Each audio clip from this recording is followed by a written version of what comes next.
The sun has not yet cleared the 7 hills, yet Rome is already breathing.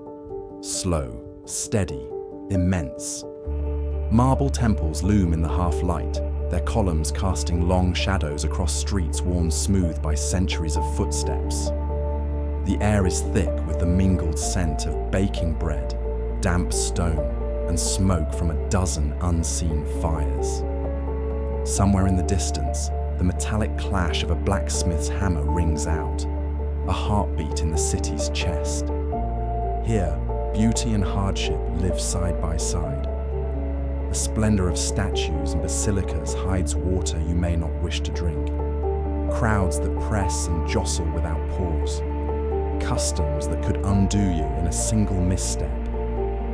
Could you survive even a day in the heart of the empire? Tell me in the comments, what country are you listening from? And is it day or night where you are? If you enjoy unwinding with history stories, don't forget to subscribe and join me for the next journey. Now dim your screen and relax to the story.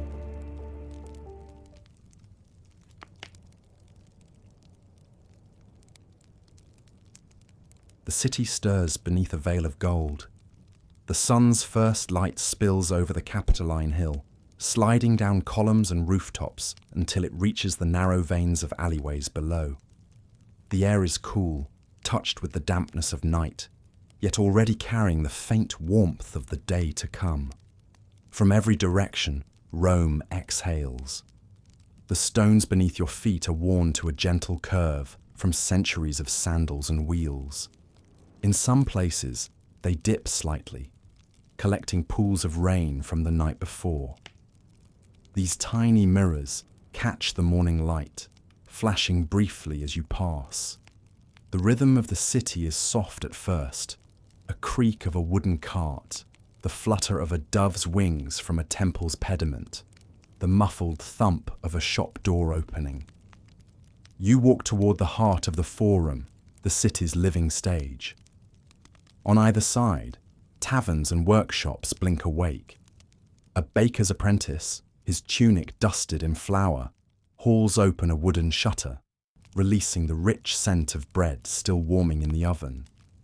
The air here is thick with it, mixed with the sharper tang of fermenting wine from a nearby tavern's barrels.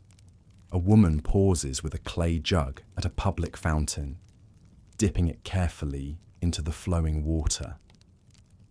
The stream murmurs against the stone, one of hundreds that run day and night through the city, feeding baths, homes, and the thirsty mouths of travelers. Rome at dawn is a tapestry of contrasts. In the same moment that sunlight turns the marble of the Temple of Saturn to pale fire, you catch a sour smell drifting from an alley. The remains of last night's refuse, waiting to be swept away. The city does not hide its edges. Between the grandeur of basilicas and arches, there are narrow lanes where walls lean inward, and voices echo with a closeness that feels almost conspiratorial. Near the rostra, where speeches will thunder later in the day, a pair of scribes are already unrolling wax tablets, murmuring over accounts in low, precise tones. Their words are half lost under the sound of a mule's slow hooves, the animal dragging a load of amphorae toward the market. A boy with a reed basket darts around its legs, weaving through the growing trickle of pedestrians. Here, you notice how the city moves in layers. The wealthy glide past in litters carried by sweating slaves, their faces shaded by canopies, their eyes fixed on some distant thought. Merchants, sleeves rolled and voices raised, pull shutters aside to display bolts of cloth from Egypt, amphorae of oil from Hispania, heaps of figs from the countryside. Street cleaners sweep dust into neat piles, while in the shadows, beggars stir from their sleeping places, scanning the crowd for the first coin of the day. There is no stillness now, only a pulse that quickens with every step. You feel it underfoot, in the hum of conversation, in the growing brightness of the sky. And yet, for all its beauty, This city demands alertness. The cobblestones are slick from the night's rain. A wrong step could send you tumbling. A careless shoulder brush against a passing patrician could earn you a glare or worse. Would you know how to greet a senator if he turned his gaze upon you? Would you step aside quickly enough to let a soldier pass? In Rome, these small acts are not merely manners. They are survival. The sun rises higher, and with it, the forum begins to change. The trickle of people becomes a stream and then a tide. Bronze coins clink from hand to hand, and vendors call out their wares with the sing-song rhythm of those who have done so all their lives. The smell of roasting chickpeas drifts from a brazier. The vendor fans the coals with a piece of worn leather, his hands blackened from years of work. Beyond the market stalls, the steps of the Basilica Julia catch the sun in blinding sheets. Senators mount them slowly, their togas arranged in precise folds, deep in conversation. You cannot hear their words, but you sense their weight. Discussions of law, taxation, alliances that stretch far beyond the walls of the city. To the east, a temple bell rings, calling worshippers. Its tone is low and resonant, carrying over the hum of the crowd. You follow the sound past a line of stonemasons, setting their tools in place for the day's labour. The smell of dust and stone hangs around them, the air vibrating faintly with the first strikes of hammer on chisel. Everywhere, Rome shows you its dual nature, a city of splendour and a place where endurance is quietly tested with each passing hour. The weight of the air grows as the sun climbs. Shadows shrink, and the cool freshness of dawn begins to retreat into shaded doorways and beneath tiled awnings. You pass a public fountain again, this one already crowded. Women exchange quick greetings, their hands deft as they fill jugs and adjust the folds of their stolas. Children dart between them, laughing, their sandals slapping against the wet stone. A gust of wind carries the smell of the Tiber, earthy, a little sour, hinting at the constant movement of barges and fishing boats. Down by its banks, the day is already older. Traders unload crates, their voices rough with the strain of lifting. A fisherman hauls in his net, the catch wriggling silver in the sun. You glance back toward the forum, where the sounds have deepened. The creak of cart wheels now a steady drumbeat, the murmur of voices swelling into a chorus. Somewhere, a street musician tunes his lyre, the tentative notes weaving through the noise like threads of gold. And still, the city grows more crowded. You realise that space itself is a luxury here. To walk these streets is to be constantly aware of your place. Physically, socially, silently. Too near a patrician's litter, and you are in the way. Too far into the street, and you risk being clipped by a cart's axle. The rules are not written, but they are lived every moment. Above you, laundry sways between buildings, the fabric catching the light like banners. From a window, a woman leans out to call to someone below, her voice sharp but not unkind. The conversation is swallowed quickly by the street's hum. By mid-morning, the marble has lost its golden hue, now almost blinding white under the sun. Dust lifts from the ground in soft clouds, clinging to skin, to tunics, to hair. You taste it faintly when you breathe. Water sellers move through the crowd, their voices rising in practice calls, offering relief to those who have coins to spare. Here, at the height of the morning, you understand something vital. The city's beauty is not designed for comfort. Its grandeur is for the eyes of the gods and the pride of its people. But the body, your body, must navigate its heat, its press of life, its endless rhythm without faltering. Even now, your feet ache from the uneven stones.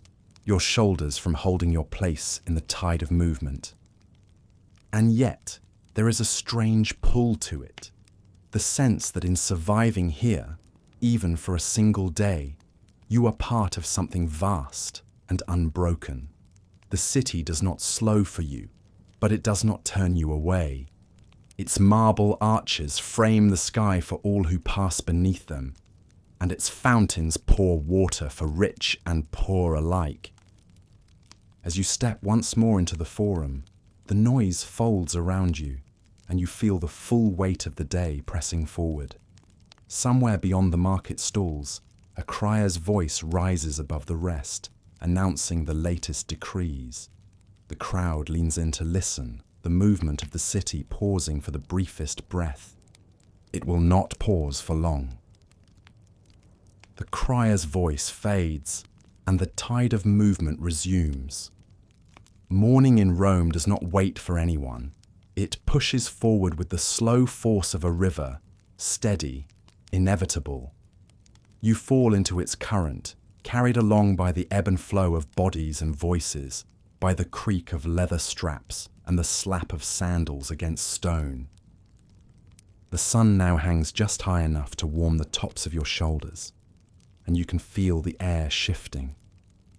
The freshness of dawn is gone. In its place comes the first hint of the day's heat, subtle but insistent. It is not oppressive yet, but the promise of it lies in the tightening glare of light across marble, in the shimmer beginning to rise from the paved streets. Everywhere, people work with the precision of those who know exactly how long they have before the city's true heat descends. A baker leans over a broad table, his hands sinking into dough with firm, practiced motions, flour rising in tiny clouds with each fold. A seamstress squints against the growing light as she threads a needle, seated just inside the shadow of a doorway. You pass a small stall where a man in a stained tunic sells figs, each one carefully arranged in woven baskets. He calls out their sweetness, his voice bright and persuasive. The fruit glistens with morning dew, a luxury that will fade within the hour. Beyond him, another vendor sells honey in earthen jars, their lids sealed with wax. The scent is thick and golden, almost visible in the air.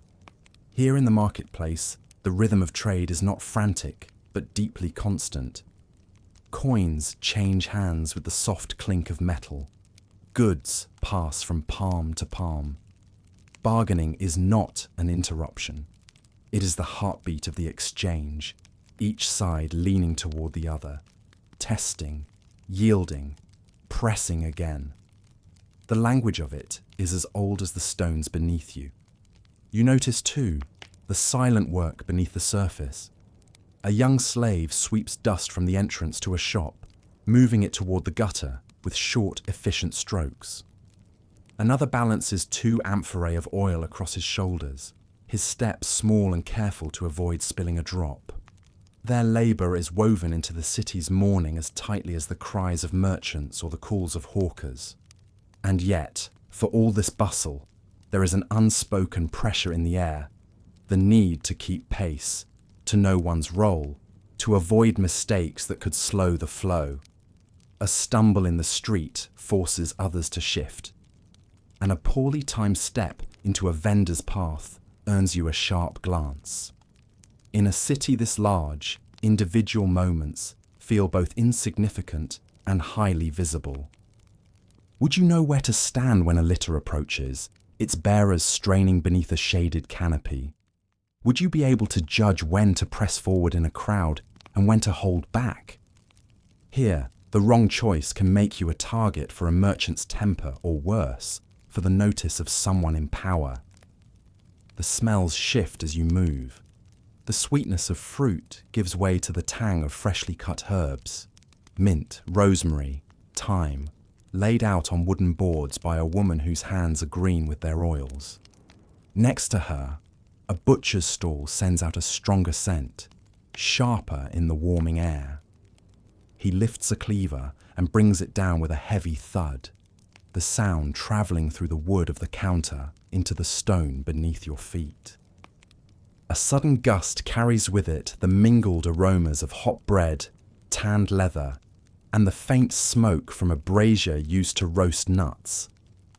These scents are not separate.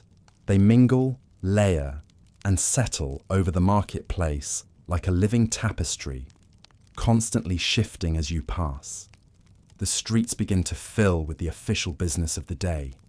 A group of men in crisp white togas walks in formation toward the basilica, their sandals clicking in perfect rhythm. They speak quietly, but their presence parts the crowd without a word. Behind them, a boy runs to keep pace, holding a bundle of scrolls close to his chest. Elsewhere, a group of women gathers near a fountain, their conversation lively, their laughter carrying over the sound of splashing water. They dip amphorae into the stream, the clay jars heavy when full, yet lifted with practiced ease. A small child clings to the hem of one woman's stola, peering curiously at the coins glinting in a nearby vendor's hand. You turn toward a shaded colonnade, seeking a brief respite from the strengthening sun. Here, the air is cooler, the light softened by the high roof above. Marble columns rise like tree trunks, each carved with delicate patterns that catch the light in unexpected ways. In the quiet between footsteps, you can hear the faint chirp of sparrows nesting in the rafters. This is where some come to conduct more private business. Two men stand close, their voices low, their hands moving subtly as they speak. They are not merchants, nor labourers. Their clothing marks them as men of influence, though you cannot tell whether they are senators, lawyers, or something else entirely. Their conversation ends abruptly when a third man joins them, and the three walk away together, their steps echoing softly in the sheltered space. Beyond the colonnade, the brightness of the open street feels almost harsh.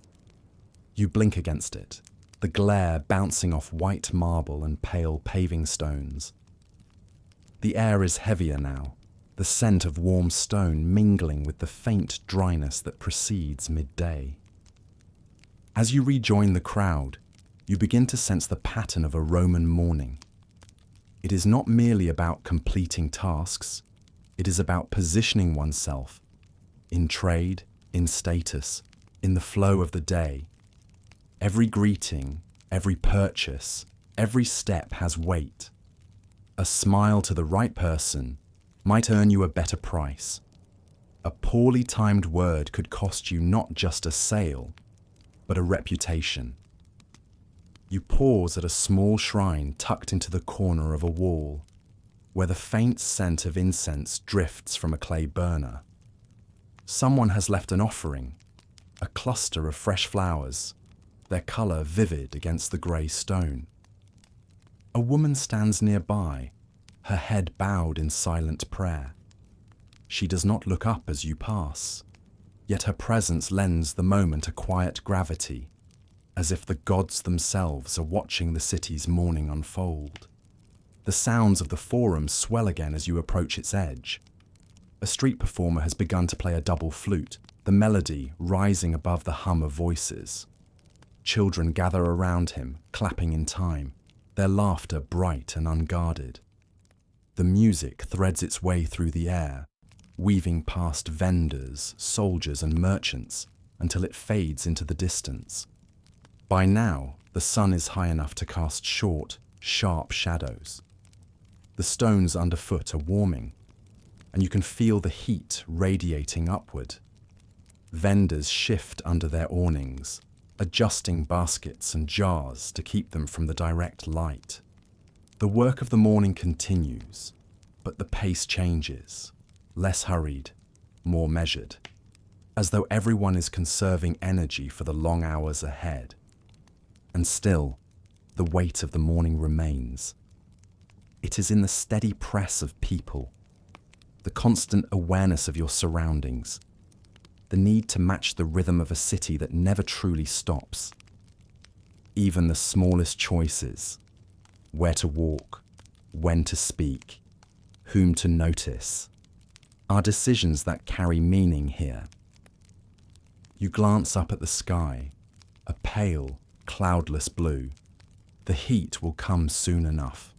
For now, the city is balanced on the edge between morning's energy and afternoon's relentlessness. You take a breath, tasting dust and distant sweetness, and step forward into the flow once more.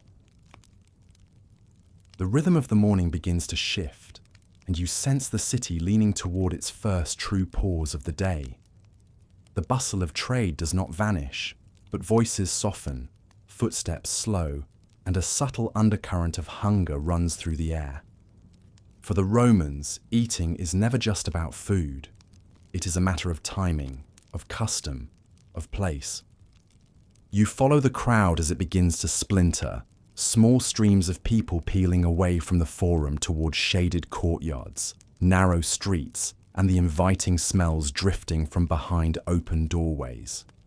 Somewhere ahead, the faint clatter of ceramic bowls meeting wooden tables mixes with the warm aroma of bread fresh from the oven. At the edge of a small square, you pass a bakery whose doorway spills heat and scent into the street. Inside, loaves rest on broad wooden boards, their crusts blistered from the flames, their interiors still steaming. The baker himself, a broad man with forearms dusted in flour, uses a long-handled peel to draw the last batch from the oven. He moves with practiced ease, his motions a quiet choreography learned over decades. A woman steps forward to buy 2 small loaves, pressing coins into his hand before tucking the bread into a woven basket. The crust crackles faintly as she walks away, its scent mingling with the herbal notes of rosemary tied in bundles at a nearby stall. This is no quick grab and go. Here, bread is meant to be broken slowly, shared and savoured. Following the smell of something richer, you find yourself at a counter where a man ladles thick stew into shallow clay bowls. The broth is fragrant with lentils and leeks, its surface dotted with oil that catches the light in small golden pools. He offers it with a wedge of bread for dipping, the kind of simple meal that fuels the working day. The warmth seeps into your hands through the bowl, the steam rising in soft spirals toward your face. Would you find comfort in such fare, or long for the flavours of your own time? There is no meat here for most. It is costly, reserved for those with means. Instead, the city runs on legumes, grains, vegetables, and whatever can be stretched to feed many mouths.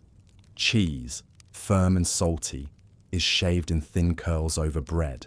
Olives glisten in small wooden bowls. Garum, the famed fish sauce, is drizzled with care, its sharp scent a sudden burst against the gentler aromas of grain and herb.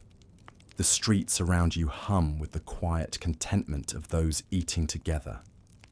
Men lean against walls, sharing small bites and brief words before returning to work. 2 children crouch in a patch of shade, each holding a fig, the purple skins splitting under their fingers to reveal the honeyed pulp within. A pair of merchants sits on low stools, dipping bread into a shared dish, their conversation low and steady, punctuated only by the occasional gesture toward the bustling street. You notice that food here is not taken in isolation.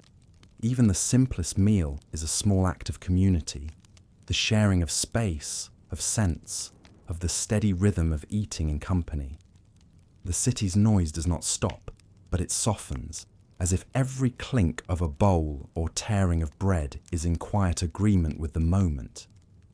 At the edge of the square, a woman sells dates from a shallow basket lined with linen. She holds one out to you, the skin wrinkled, the flesh within rich and sweet. As you bite into it, the flavour blooms, dense and almost wine-like, the sunlight warming its surface before it ever touched your hand. This is no hurried snack, but a slow, unfolding taste that lingers as you walk on. Beyond the market, you pass into a shaded portico where wealthier citizens take their midday refreshment. Here, the fare is finer. White bread made from sifted flour, cheese aged to a sharp crumble, wine watered just enough to refresh without dulling the senses. Slaves move quietly among the diners, refilling cups, clearing plates, carrying trays of dried figs and almonds. Conversation is measured, words chosen as carefully as the folds of a toga. For the elite, even a small meal is a stage for refinement, the arrangement of the table, the order of dishes, the choice of company. Yet beneath the refinement lies the same truth as in the marketplace. Food is the thread that ties the city together. Stepping back into the street, you find a vendor selling warm flatbread folded around soft cheese and herbs. The bread is charred in places from the griddle, the cheese melting into the warm pockets. You eat as you walk, the flavour bright against the faint tang of dust in the air. Around you, others do the same. Dockworkers heading back toward the river, apprentices returning to their masters, soldiers striding toward the barracks. By now, the sun stands high, the light so direct it leaves little room for shadow. The heat deepens the smells of the street. Bread still warm in baskets, fruit just beginning to soften, the briny tang of olives in open jars. You feel the heaviness that comes after eating, a pleasant weight that slows your steps as you navigate the narrowing lanes. Here, in the quiet away from the forum, meals are taken in smaller gatherings. A group of labourers sits on a low wall, each with a portion of barley porridge sweetened with honey. They speak in short bursts, their words softened by the steady scrape of spoons against clay bowls. Nearby, an elderly man eats alone, his back against the shade of a doorway, his gaze fixed on some distant thought. Would you thrive on such simplicity, or would you crave the complexity and abundance of your own era's table? In Rome, satisfaction comes not from variety, but from the comfort of the familiar, the knowledge that the same bread, the same olives, the same figs have sustained the city for generations. A light breeze stirs as you make your way back toward the busier streets. The last of the midday meals are ending, bowls and baskets emptied, crumbs brushed from laps. Vendors begin to tidy their stalls, stacking jars, sweeping away the husks of nuts, folding cloths over what remains. The day will not pause for long, the heat will rise, the markets will hum again, and the endless rhythm of the city will draw all back into its flow. For now, though, you carry with you the taste of Rome, simple, enduring, and entirely its own. The last echoes of the midday meal fade, replaced by a deeper hum in the streets. The air has shifted, heavier now, the heat settling into the stones underfoot and radiating upward with each step. Shadows cling stubbornly to the narrowest lanes, and people seek them out instinctively, adjusting routes and postures to shield themselves from the glare.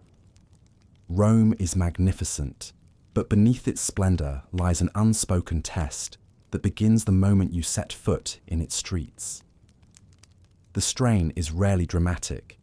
It is quiet, constant, and woven into every movement. It hides in the tilt of your shoulders against the sun, in the steady awareness of your place among thousands, in the way the city demands your senses remain alert. You feel it in the weight of the heat.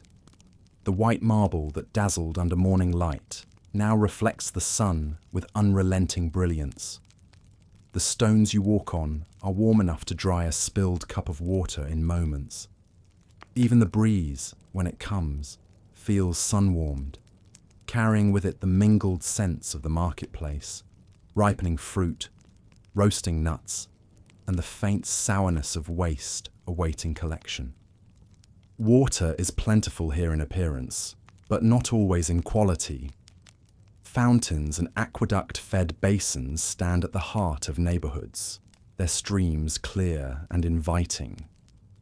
Yet the flow comes through channels that have carried more than water, and the taste, metallic and faintly bitter, tells a careful drinker to pause before trusting it.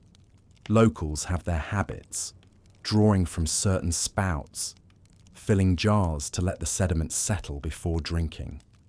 For an outsider, it is another rule to learn quickly. The strain also lives in the noise. The city's voice is never silent. Carts rumbling, animals braying, hammers striking stone, vendors calling out prices. In the open air of the forum, the sound swirls and lifts, a kind of rough music. But in the narrow lanes, it compresses, echoing between walls until it presses close around you. Here, conversation must rise to be heard, and thoughts are seldom left to drift in peace. Would you be able to find calm within such constant motion? Or would the sound pull at your patience, little by little, until the day's end felt impossibly far away? The crowds, too, are their own test. Morning's ordered bustle has loosened. People weave in less predictable patterns now, slipping between stalls, pausing suddenly, turning without warning. To walk without colliding requires a keen eye, a willingness to read the smallest shift in someone's posture before they move. And always, there is the need to yield at the right moment, not too quickly, lest you seem timid, not too slowly, lest you give offence. You pass a man leading a pair of donkeys, their sides brushing against the knees of those who do not step aside in time. A child darts through the narrow space between you, clutching a crust of bread, his laughter bright against the dull thud of hooves. At the edge of your vision, a beggar raises a hand, his voice lost in the tangle of others calling for attention. Rome's grandeur can disguise its physical demands, but they emerge in moments like these. Your feet feel each shift in the uneven paving stones. Your legs carry you uphill and down without pause. The city is built to be walked, and walked often. No carriage or litter for most, just the rhythm of sandal against stone from dawn to dusk. The afternoon heat draws many into the shade of porticos and basilicas, but work does not stop. Stonecutters chip at blocks beneath a canvas awning, the air thick with dust that clings to their skin and hair. In the markets, fishmongers stand over trays of their morning catch, fanning away flies and calling to passers-by.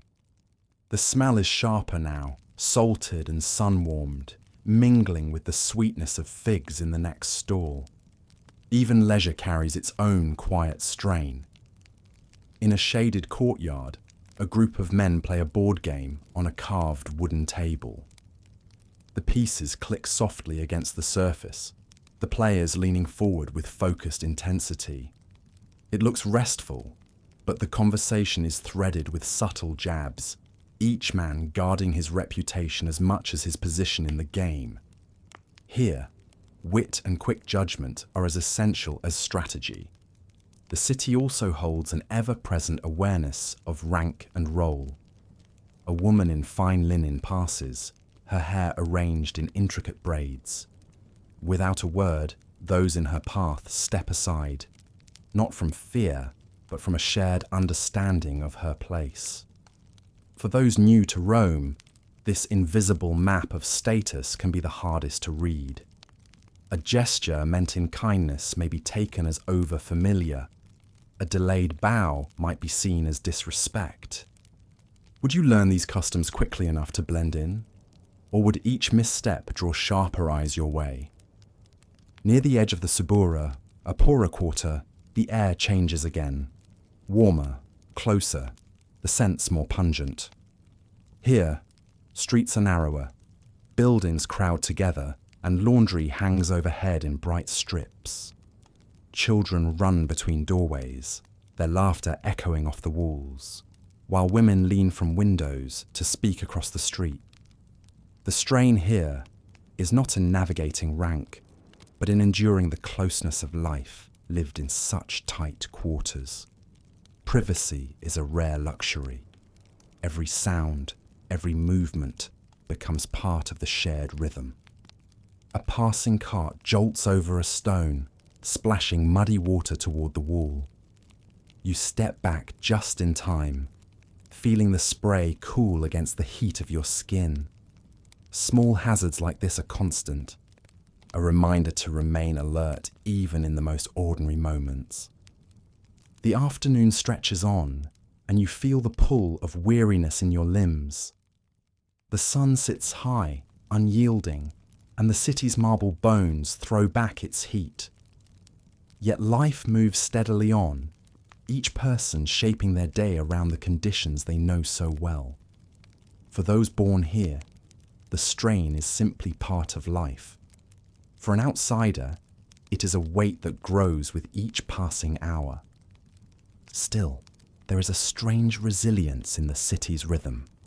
Beneath the challenges lies a shared endurance, a quiet pride in meeting the day's demands.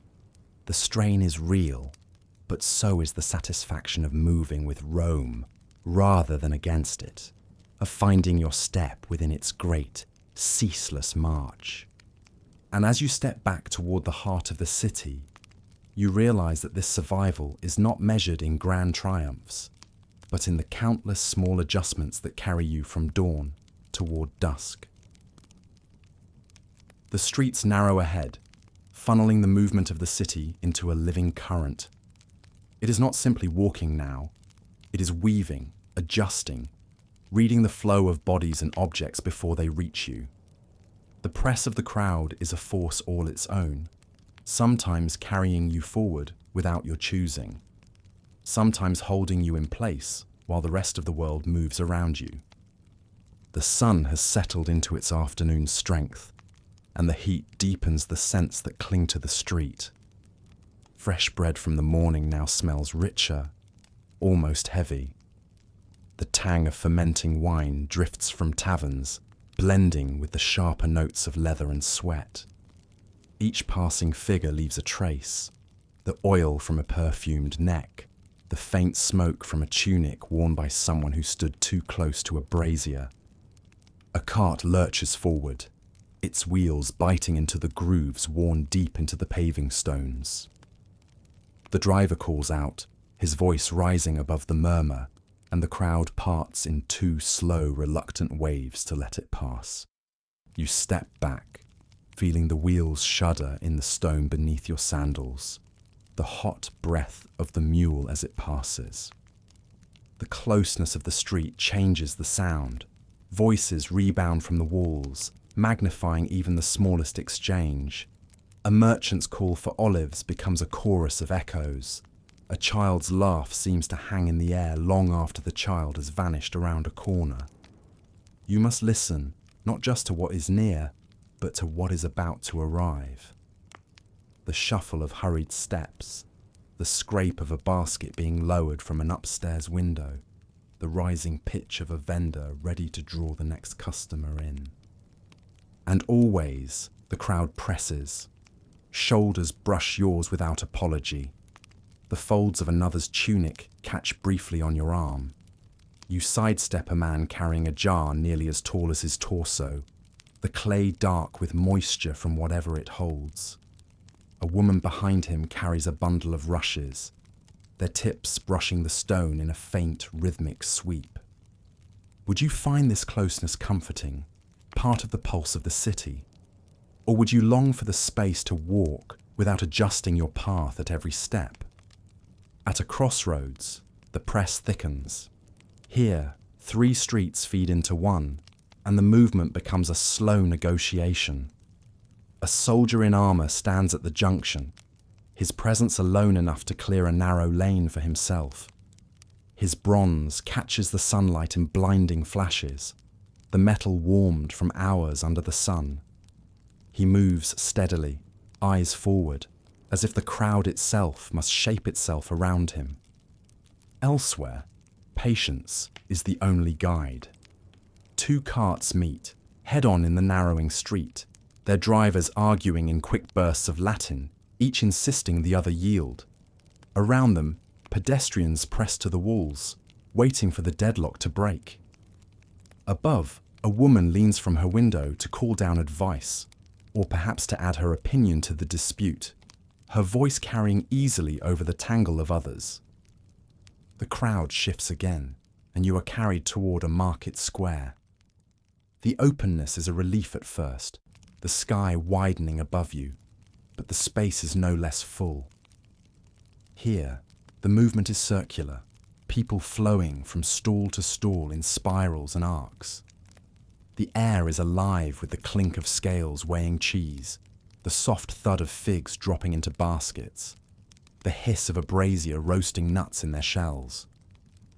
Vendors reach for your attention with practiced skill. One offers a taste of sweet wine, the clay cup warm in your hand from the sun. Another holds up a piece of dyed wool, its deep colour a sign of costly work. Each call is a thread in the tapestry of sound, pulling your senses in a dozen directions at once. Even here, in the relative openness, the press is constant. A boy brushes past, his bare feet silent on the stone. Behind him, a pair of women walk arm in arm, their laughter bright, their conversation so quick it is impossible to follow. A man pauses to greet an acquaintance, and in that moment, the flow behind him ripples, forcing others to step aside, to adjust, to keep the movement alive.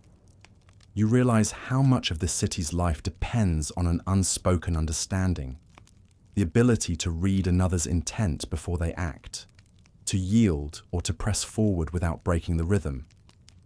It is a skill born from countless days in these streets. And without it, an outsider moves like a stone in the stream, creating small eddies of disruption. Beyond the market, you pass into a lane where workshops open directly onto the street. A blacksmith hammers a strip of glowing metal, the ring of each strike sharp and clean. The air smells of iron and coal, and the heat from his forge spills into the lane, mingling with the day's warmth.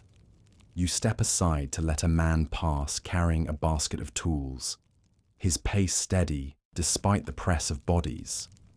The further you walk, the more the crowd becomes part of you. Not an obstacle, but a presence you move with. You learn to see not just the person in front of you, but the space they will occupy next. You learn the brief glance that serves as both greeting and warning, the subtle shift of weight that means someone is about to step into your path. Still, there are moments when the press feels like a tide that could sweep you away. At a sudden surge, the crowd parting for a nobleman's litter, you find yourself pressed back against a wall. The woven canopy passing so close, you can hear the faint rustle of fabric within. The bearers' steps are perfectly timed, their faces fixed in concentration, the weight of their burden hidden beneath the precision of their movement. When they pass, the street closes again behind them, the current of people surging back into place as though nothing had interrupted it. You step forward, caught once more in the slow, ceaseless dance of the crowd. The press of the city is not something you escape. It is something you adapt to until you move as one with the thousands around you. And in that unity, there is a strange beauty, a shared endurance that turns the narrowest street into a place of life and motion without end. The press of the crowd loosens as you step into a wider street lined with tall, sun-bleached buildings. The relief is immediate. Your shoulders uncoil slightly, your stride lengthens. But this space brings its own challenge. Here, Movement is not dictated by bodies and carts, but by an unseen network of expectations, customs, and boundaries that govern every glance, every gesture, every word. In Rome, survival depends as much on knowing these invisible rules as it does on avoiding the wheel of a cart or the kick of a mule. You may walk freely, but each step is under watch, not from guards or officials, but from the eyes of the people themselves. The first rule is respect for rank, a current that flows through every street as surely as water through the aqueducts. Status is not worn on a badge or announced in words. It is in the cut of a garment, the quality of leather in a sandal, the length and arrangement of a toga's folds. You see it in the way others move around a man in crisp white wool, in the deferential tilt of a vendor's head when approached by a customer whose cloak is edged in purple dye. Would you be able to see it at a glance? Or would you miss the subtle signal and hold another's gaze too long? In this city, the wrong look can carry as much weight as the wrong word. You pause near a small shrine to watch a brief exchange. A young man bows his head slightly as an older matron passes, his eyes lowered just enough to show respect without losing dignity. She acknowledges him with the faintest nod, the ritual complete in seconds. To an outsider, it might seem nothing at all. To a Roman, it is a gesture that maintains the smooth surface of daily life. The second rule is knowing when to speak and when to keep silent. In the marketplace, conversation flows easily. Prices are debated, goods are praised, jokes are traded as freely as olives or figs. But in certain spaces, the steps of a basilica, the shade of a colonnade where officials meet, words are measured. Here, silence is not emptiness, but a signal. You are listening, you are deferring, you are allowing those with authority to shape the moment. A group of men in togas passes, deep in quiet discussion. Their expressions are grave, their pace unhurried. No one interrupts them, not even the vendors whose stalls they pass. The air around them seems different, as if sound itself thins to give them space. The third rule concerns public behavior, the gestures that mark you as part of the city or apart from it. Romans greet one another with clasped hands, with a kiss to the cheek between close friends or family, with the right words in the right order. A greeting offered too casually to a stranger can be taken as forwardness. One offered too stiffly to an acquaintance can feel like a slight. You see it play out in the shade of a fountain. Two men meet after what seems a long absence, their clasp lingering, their laughter loud and warm. Moments later, a passerby offers only a nod to a man drawing water, and the brief tension in his shoulders shows the nod was not enough. There are rules for the street itself too. Do not block the path without cause. Do not linger at the center of an intersection. Step aside for processions, for the litters of the wealthy, for soldiers in formation. Yielding is not humiliation. It is part of the shared choreography that keeps the city from tangling into chaos. A sudden commotion down the street draws your attention. A vendor and a customer are arguing over the weight of a measure of grain. Voices rise, hands gesture sharply, the crowd slows to watch. But even in the heat of dispute, there is a line neither will cross. No insult is given to family, no hand is raised, for to do so would draw the notice of the watch and the judgment of those gathered. The argument ends as quickly as it began, the customer walking away with his purchase, the vendor turning back to his stall without another glance. The fourth rule is reverence, not just for the gods, but for the signs and rituals that honor them. Passing a temple, you watch a woman pause to toss a pinch of grain into the small brazier before the entrance. A man adjusts his pace to walk around a sacred boundary stone rather than over it. These acts are not for show. They are woven into the fabric of life, reminders that the gods' favor is as necessary as the water in the aqueducts, would you remember to follow them, or would you stride past without the offering, unaware of the eyes that mark your omission? The fifth rule is discretion. In a city of such density, where walls are thin and streets are shared, words carry far. You hear a pair of labourers talking quietly under their breath, their tone hushed despite the market's noise. Certain matters, politics, military affairs, the dealings of powerful families, are never discussed openly. To speak carelessly is to invite trouble, not only for yourself, but for anyone within earshot. In the Subura's narrow lanes, this rule is even sharper. Neighbours know one another's business, yet it is rarely spoken aloud. An unguarded remark here can travel the length of the street by nightfall, arriving in altered form at a doorstep where it might do real harm. The sixth rule is moderation in display. The city is full of wealth, gold-threaded garments, silver cups, imported spices, but flaunting them without reason can draw unwanted attention. A noblewoman may wear her jewels to the theatre, but not on an errand to the baths. A merchant may display fine wares in his shop, but not wear them in the streets unless for a festival. To ignore this balance is to risk the quiet judgment of one's peers and the sharper interest of thieves. You see this balance in motion as a young man in an embroidered tunic passes. His attire draws glances, some admiring, others calculating. Whether he walks in safety or in danger depends on who watches from the shade. The seventh rule is obligation. Rome thrives on favours, given, owed, repaid. A nod today may require a service tomorrow. An introduction to a patron may mean attendance at his gathering next week. The city is a web of such ties, invisible but binding. To refuse without cause is to cut a thread that may never be rewoven. At the edge of a courtyard, you watch a man hand a folded letter to another, the exchange silent but understood. There is no rush, no overt show of importance, but the weight in the gesture is unmistakable. The eighth rule is restraint in public emotion.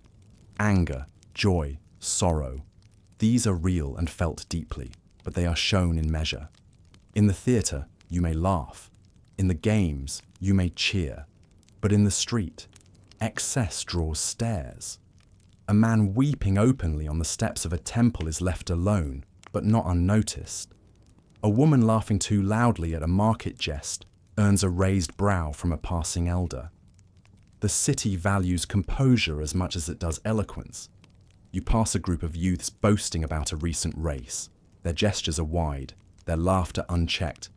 Yet as an older man approaches, they temper both, lowering their voices without being told.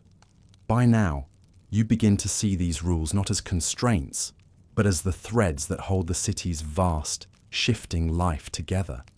They are not written on stone, but learned by living, by watching, by adjusting, by shaping oneself to the currents of the street as surely as one shapes to the press of the crowd.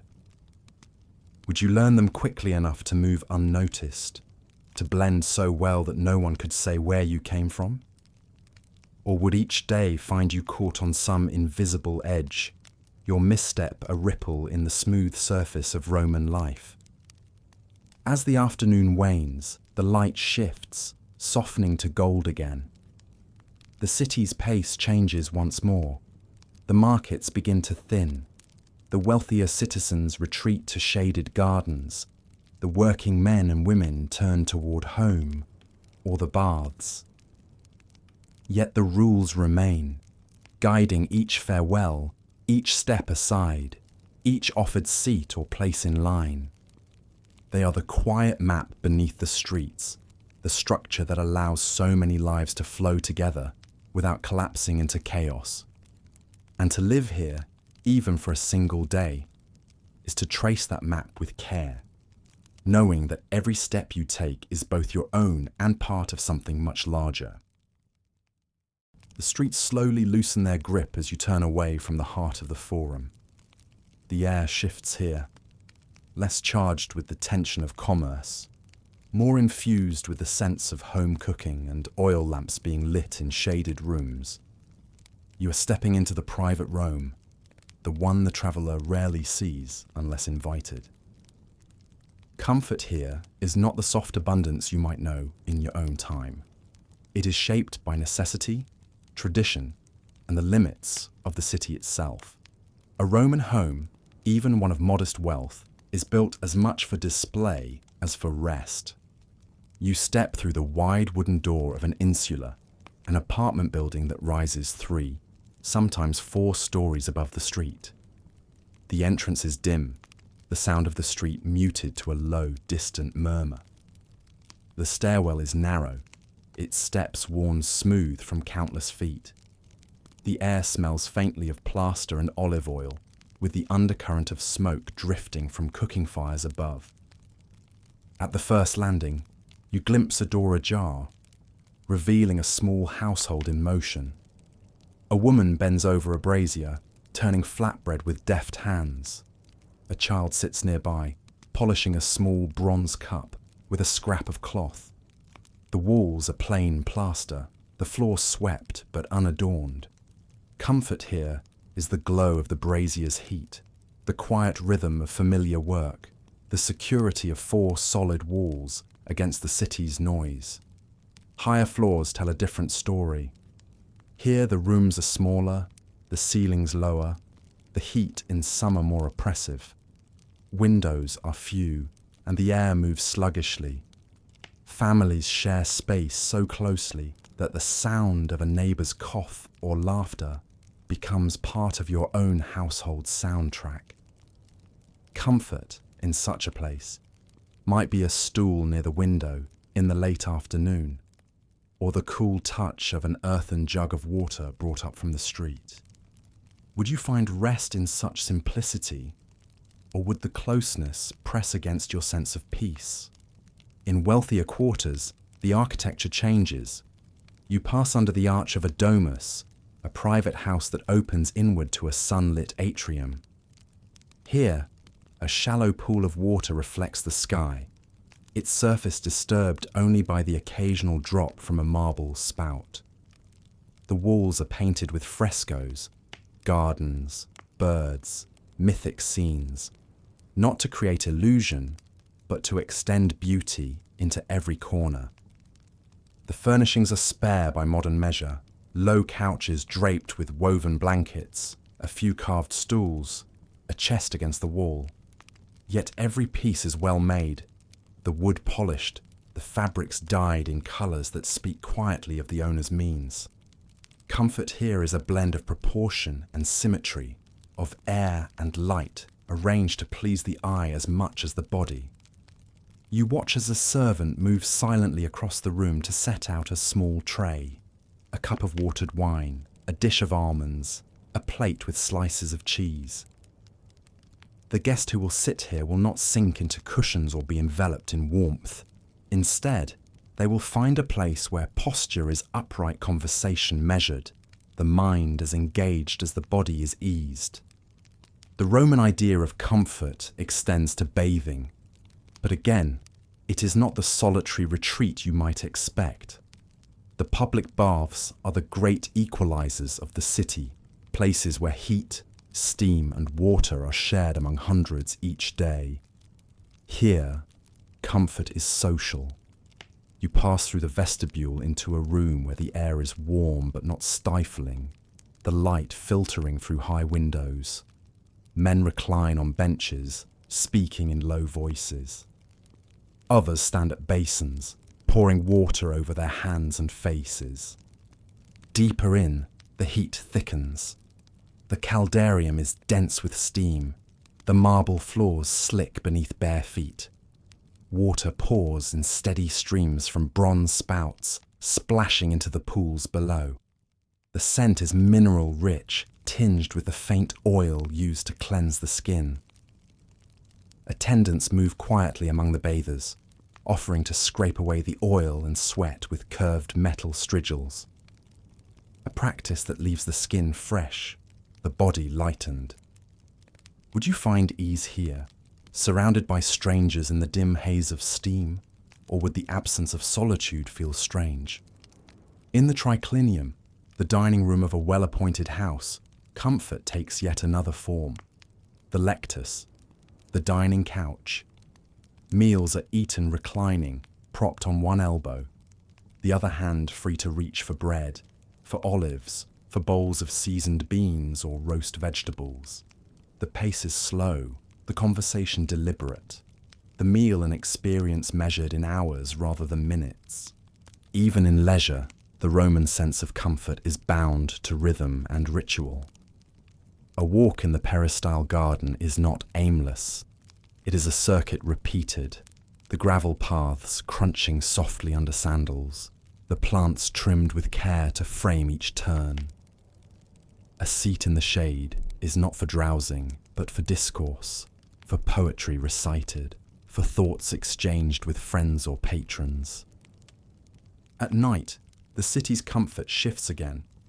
The warmth of the day lingers in the walls, and the air smells faintly of lamp oil and baked stone. In the insulae, sleep comes on hard mattresses stuffed with straw, beneath thin blankets, if the season calls for them.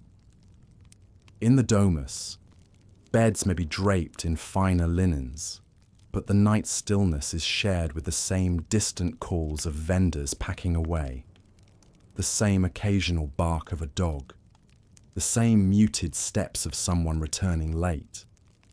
Comfort here is not silence, not softness, but the familiarity of the sounds, the security of walls that have stood through storms and festivals alike.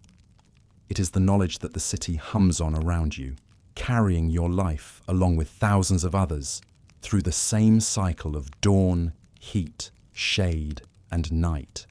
And as you settle, whether on a simple stool in a crowded room or on a carved couch in a painted atrium, you begin to understand. Roman comfort is less about the body's ease than about belonging to the rhythm that has shaped these spaces for centuries. The sun has passed its fiercest point, yet the warmth clings to the city. In the streets, movement slows, but from a distance, you hear a different kind of energy. The low hum of voices, the splash of water, the faint metallic clang of a brazier's cover being set aside. You are approaching one of Rome's great bathhouses, a place where the city exhales together. From the outside, the thermae is as imposing as any temple. The facade rises in sweeping arches, its brickwork warmed to deep ochre by the afternoon light. Wide steps lead upward to bronze doors that stand open, letting out a breath of scented steam and the murmur of many voices. People arrive from every direction, some in fine tunics, others with only a simple cloth wrapped about them, their sandals dusty from the road. The first space is the apoditerium, the changing room. Light filters in through high windows, casting long bands of gold across the mosaic floor. Attendants move among the guests, offering baskets in which to place clothing and sandals. There is no shame in the air. This is a place of ritual, and each step is well known to all. You feel the texture of the cool stone under your bare feet, the sudden freedom of your skin after the heat and dust of the streets. From here, the path can vary. Some choose to begin in the palaestra, the open-air courtyard where exercise sharpens the appetite for bathing. The sound of leather-wrapped fists striking training posts mingles with the laughter of wrestlers grappling in the sand. Others pass directly into the tepidarium, the warm room, where the air embraces you with a gentle heat, easing the tightness from muscles worked by the day's walk. The tepidarium is a place to linger. The marble benches are warm to the touch, the air scented faintly with rosemary and myrtle from oils already in use. Conversation flows easily here, voices lowered but unhurried. Two older men lean toward one another, speaking in the measured tones of those discussing politics. A group of younger men exchanges news of the races, their hands gesturing in quick bursts of excitement. Would you sink into this warmth and let your body yield to it? Or would you feel the pull of the next room, where the heat grows more intense? The caldarium lies ahead, the heart of the bathhouse. You step through an archway, and the air thickens instantly. Steam coils around you, blurring the edges of the room.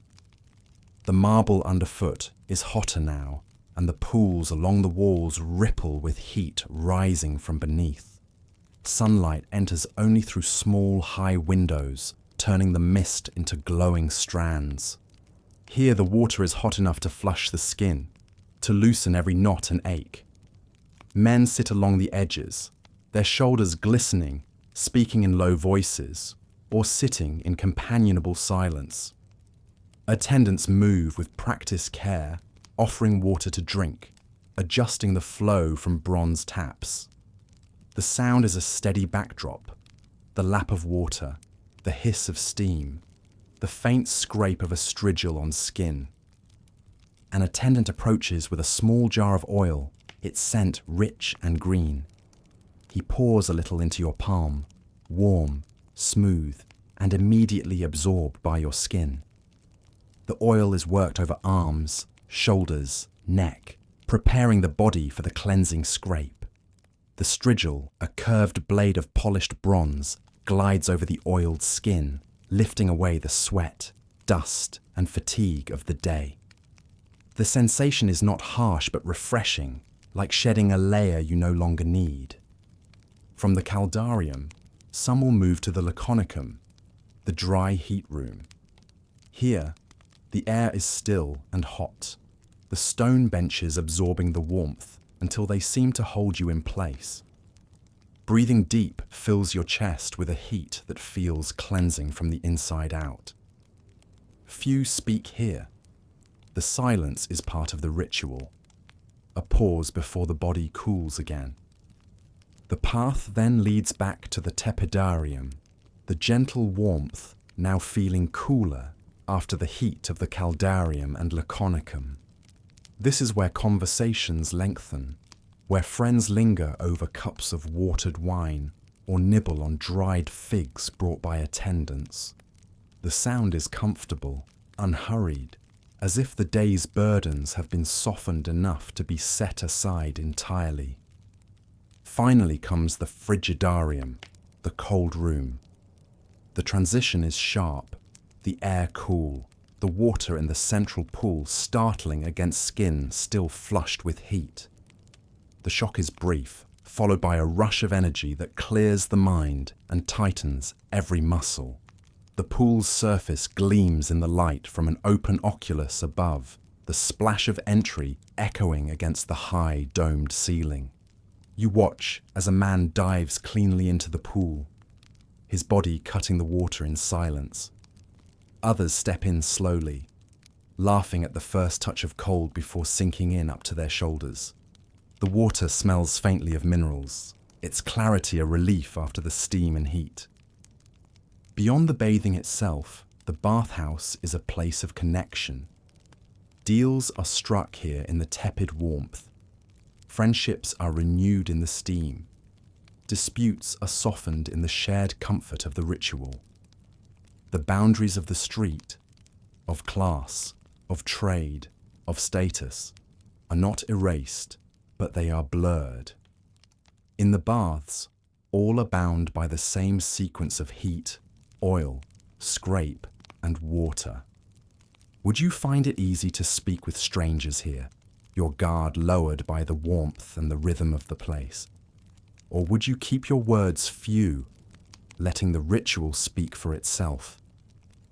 As the visit draws to an end, you return to the apoditerium, the cool air feeling lighter now against clean skin. An attendant brings your clothing, and the fabric feels almost new after the bath, the dust of the streets gone from its folds. You step into your sandals, the leather soft against your feet, the weight of the day eased by the hours spent within these walls. Outside, the light has shifted again.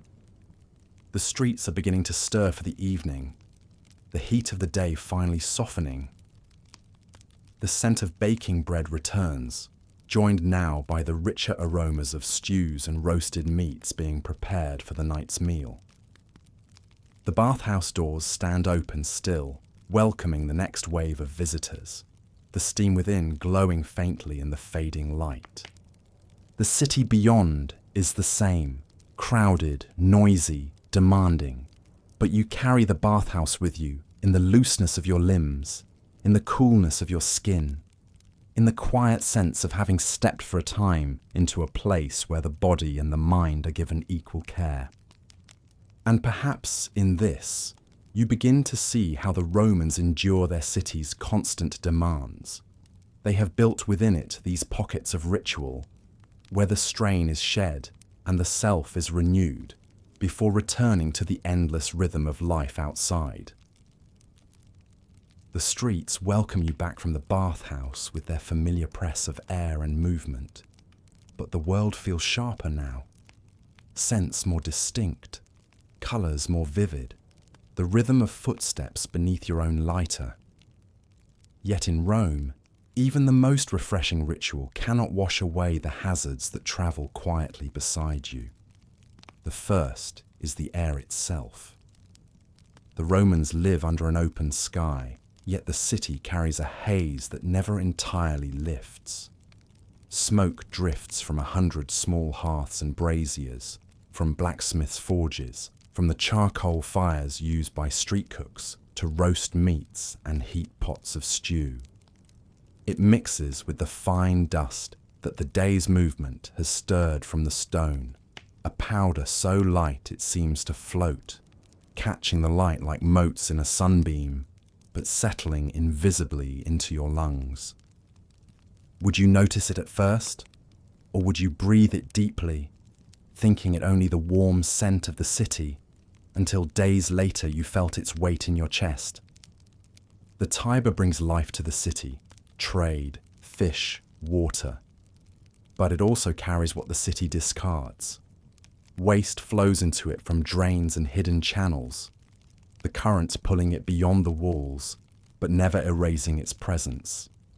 In certain quarters, especially where the air is still, the faint sourness of the river mingles with the sharper smells of refuse awaiting collection. For those who know the city, it is simply part of the air. For a newcomer, it is a reminder that beauty here is never without its shadow. Then there is the water you drink.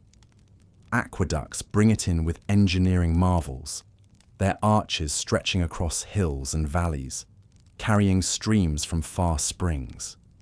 Yet by the time it reaches the fountain in a busy street, it has touched stone, lead, and clay.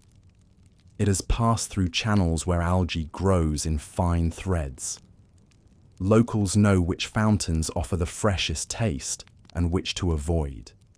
For the visitor, every sip is a gamble, not one of life and death perhaps, but of comfort and health in the days to come.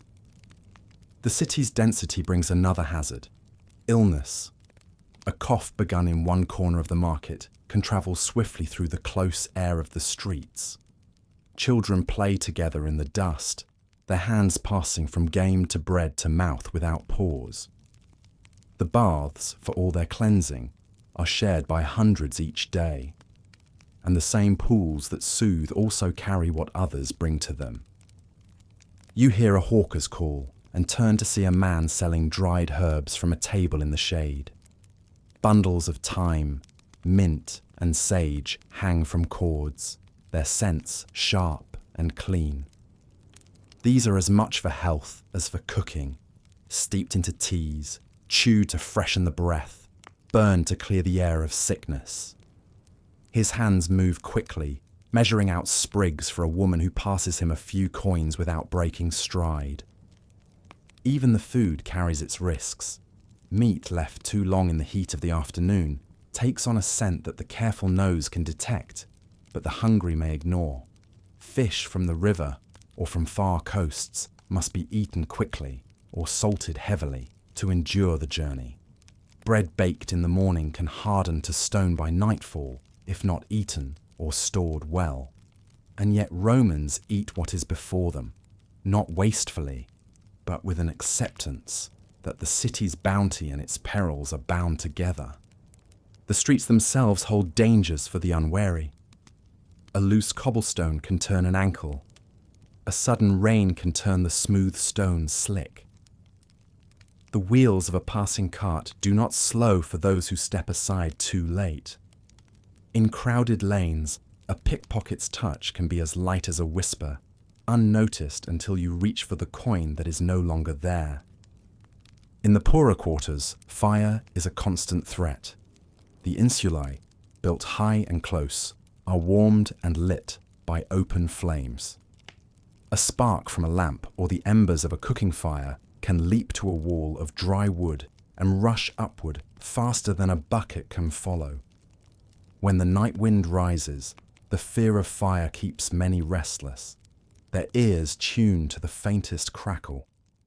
Would you sleep easily here, knowing that danger could wake you with no more warning than the scent of smoke? There is also the hazard of misunderstanding, not of the body, but of the place you hold in this city. A word spoken too boldly in the wrong ear, a gesture misread, a step taken into a space not meant for you can draw trouble as swiftly as any illness. In a city this full of eyes, reputation is as fragile as clay, and once cracked, it is rarely mended. You pass through a narrow street, where the sun barely reaches the ground. Laundry sways overhead, casting shifting patterns of shadow across the walls. Here, the hazards are smaller, but no less real. A jug of water, emptied from a window without warning. The sudden appearance of a goat in your path. The sharp edge of a shutter swinging open above your head. The Romans live with these things not in fear, but in a kind of practiced alertness.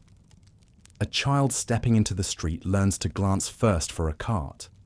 A woman buying fish presses a finger to its gills to test its freshness.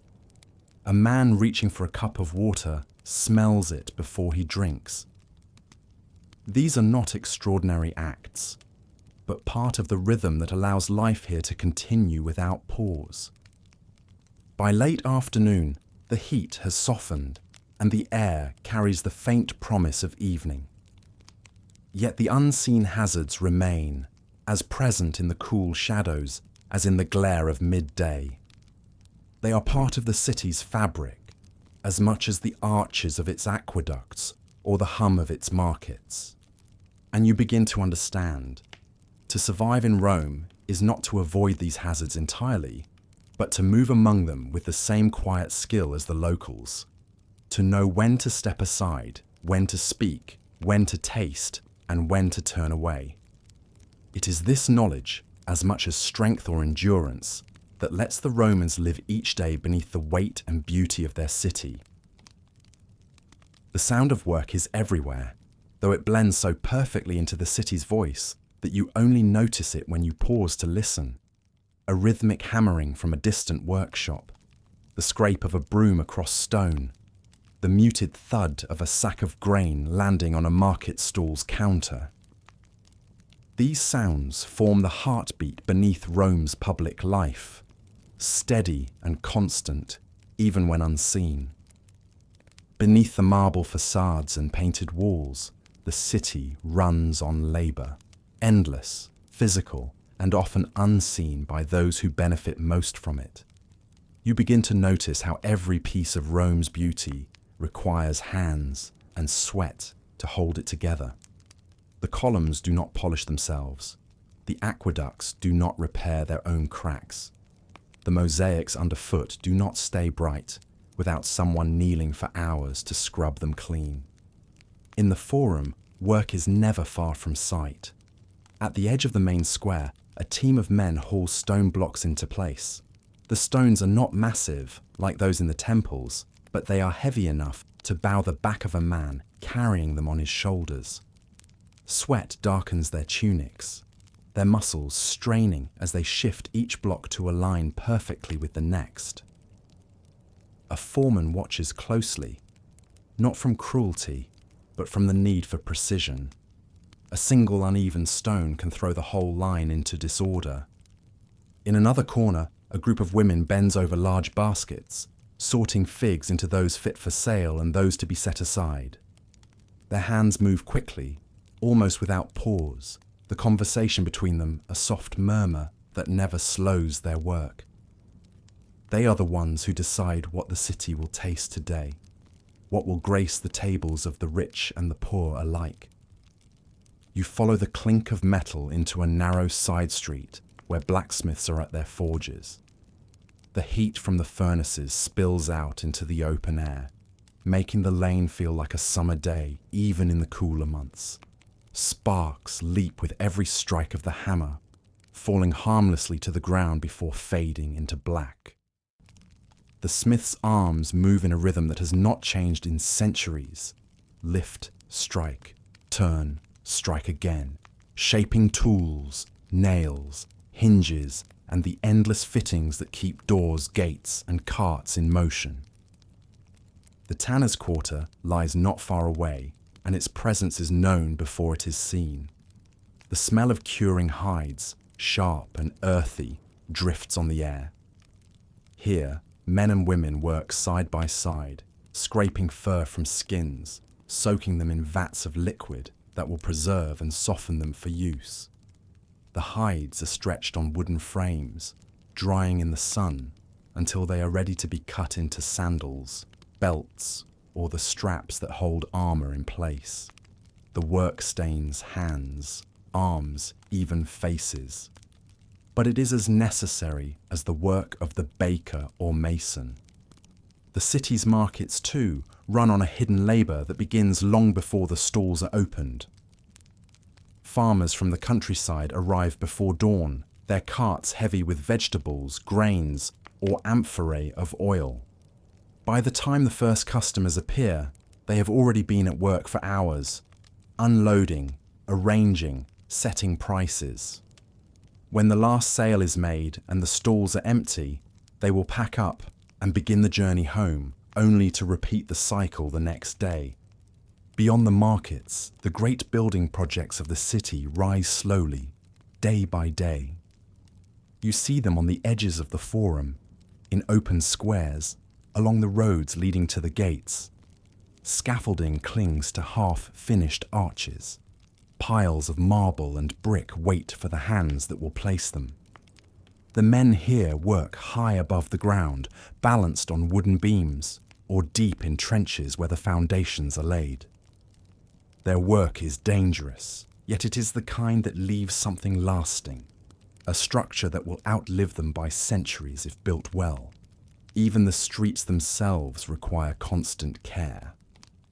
Paving stones loosen with time and traffic. Gutters clog with debris. Public fountains need cleaning to keep the water flowing freely. You watch as a pair of labourers kneel beside a fountain, scraping algae from the stone and pulling stray leaves from the water's edge. Their work is quiet, but without it, the beauty of the fountain would fade and the water would turn foul. Not all labour is heavy or loud. In a shaded courtyard, a mosaic artist works on a new floor. He sits cross-legged, surrounded by bowls of tiny coloured tiles, red, black, white, ochre. With careful hands, he sets each piece into wet plaster, the design slowly taking shape under his fingers.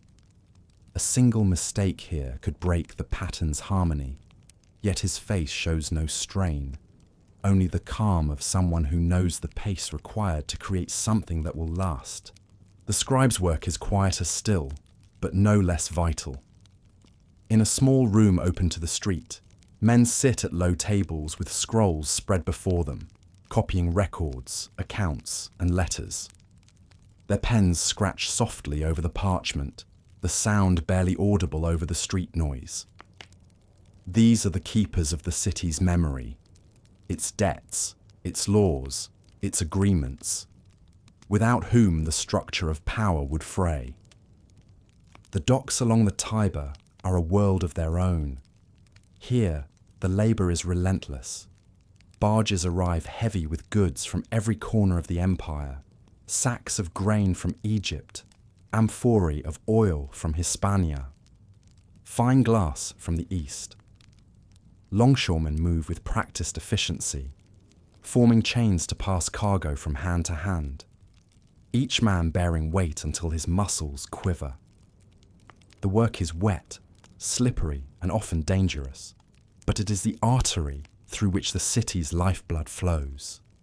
Even in the wealthiest households, labour is the unseen force that keeps life running smoothly. Slaves tend gardens, cook meals, mend garments, carry messages. Their presence is constant, yet rarely acknowledged. Their absence would be felt instantly.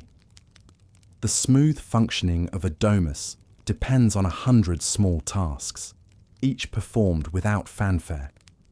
A lamp trimmed before nightfall, a couch cushion shaken free of dust, a jug of wine drawn just before it is needed. Would you notice these hands at work, or would they fade into the background as they so often do for those born into the city's life? By late afternoon, the signs of the day's labour are everywhere. Dust clings to the hems of tunics, shoulders slope with the weight of baskets carried too many times. Fingers are stained with dyes, oils, or the black of soot. And yet, there is pride in the movement of these workers, not in what they possess, but in what they create, sustain, and repair. The glory of Rome is built not only in marble and gold, but in the calluses on a mason's hand, in the deep lines etched by sun and wind into a farmer's face, in the quiet endurance of those who rise before dawn to keep the city alive. The triumphal arches, the grand baths, the bustling markets, all are shaped by labour that does not pause for the turning of the seasons or the shifting of political power. As the day leans toward evening, the city does not fall silent. Some work ends, but other labours begin. Bakers prepare dough for the next day. Watchmen take their posts. Torchbearers light the lamps along the main streets. The rhythm is endless, passing from one set of hands to another in a chain that stretches back through generations and will extend forward for as long as the city stands. You walk through it all, seeing now not just the face of Rome, but its pulse, the constant movement beneath the surface, the effort that supports the weight of empire. And you understand, to last a day here is not only to endure the heat, the noise, the crowds, and the hazards, but to share in the labour that makes such a place possible. For in Rome, work is not something apart from life. It is life. The city breathes through the rhythm of those who build, mend, carry, clean, and create. Without them, the marble would crumble, the markets would empty, the streets would fall silent. With them, the city is eternal, or at least appears so, to those who look only at its shining surface. The sun at this hour is a weight, not simply a light in the sky. Its heat presses down on the rooftops, bleaches the paint from the frescoes that face it directly, and drives the city into a slower, more deliberate rhythm. The stones beneath your feet radiate warmth as if the earth itself is holding onto the sun's fire. The air has thickened. It moves sluggishly through the streets, bringing with it the mingled scents of dust, olive oil, and the faint salt of the nearby river. The long Roman afternoon is not a single mood. It is a shifting blend of endurance, adaptation, and small deliberate acts of preservation. Those who know this city know how to navigate it without wasting strength. Shade becomes currency, sought after and shared when possible. A A colonnade is not simply a part of the architecture, it is a refuge. In the forum, where earlier the voices of vendors and petitioners rose in a constant chorus, the sound is now softened. Many stalls are shuttered temporarily. Goods are covered with cloth to shield them from the sun's direct glare. A few determined merchants remain, their voices slower, their movements economical, fanning themselves between transactions. The customers who linger are mostly locals who know exactly what they've come for. There is no idle browsing in this heat. You move through the streets at a pace you could not have imagined in the cool of morning. Each step is measured, each choice of path deliberate. A narrow lane between tall buildings offers precious relief, its shade deep and cool compared to the open streets. Here people pause without shame, standing in the stillness, to let their bodies ease before stepping back into the sun. Would you have the patience to match this pace? Or would the press of heat make you restless, urging you forward until exhaustion forced you to stop? In the wealthier districts, the rhythm is different still. Homes with inner courtyards become sanctuaries in the afternoon. The atrium pools shimmer faintly under the filtered light, the sound of their water softening the air. Servants move quietly through the shaded rooms, pouring wine into shallow cups, slicing fruit, figs, pomegranates, grapes that have been cooled in clay jars. The voices here are low, the conversation unhurried, the afternoon reserved for digestion, reflection, and perhaps the drafting of letters. In the humbler insulae, there is no retreat from the heat above the street. Upper rooms grow stifling. The air stands still in the cramped spaces. Families gather where the air moves best, near open doorways, on shaded stoops, in small courtyards where the walls cast overlapping shadows. Children are quieter now, their games slow and close to home. Women shell beans or mend garments in the shade, their hands moving automatically as they speak in hushed tones. The work of the city does not stop, even in this heat, but it changes shape. On the riverbanks, labourers loading barges move at half their earlier speed, resting more often. The wet fabric clinging to their backs tells of repeated plunges into the Tiber to cool themselves. In construction sites, scaffolding crews descend to lower levels, where the sun's reach is weaker, leaving the exposed work for cooler hours. Not everyone yields to the afternoon's weight. Some see in it a chance for gain. The hawkers selling cool water from amphorae, the taverns drawing in patrons with shaded benches, and the promise of wine diluted just enough to refresh without clouding the mind. Even the bathhouses, which earlier in the day were places of heat and steam, now offer their frigidarium as an escape from the sun's relentless touch.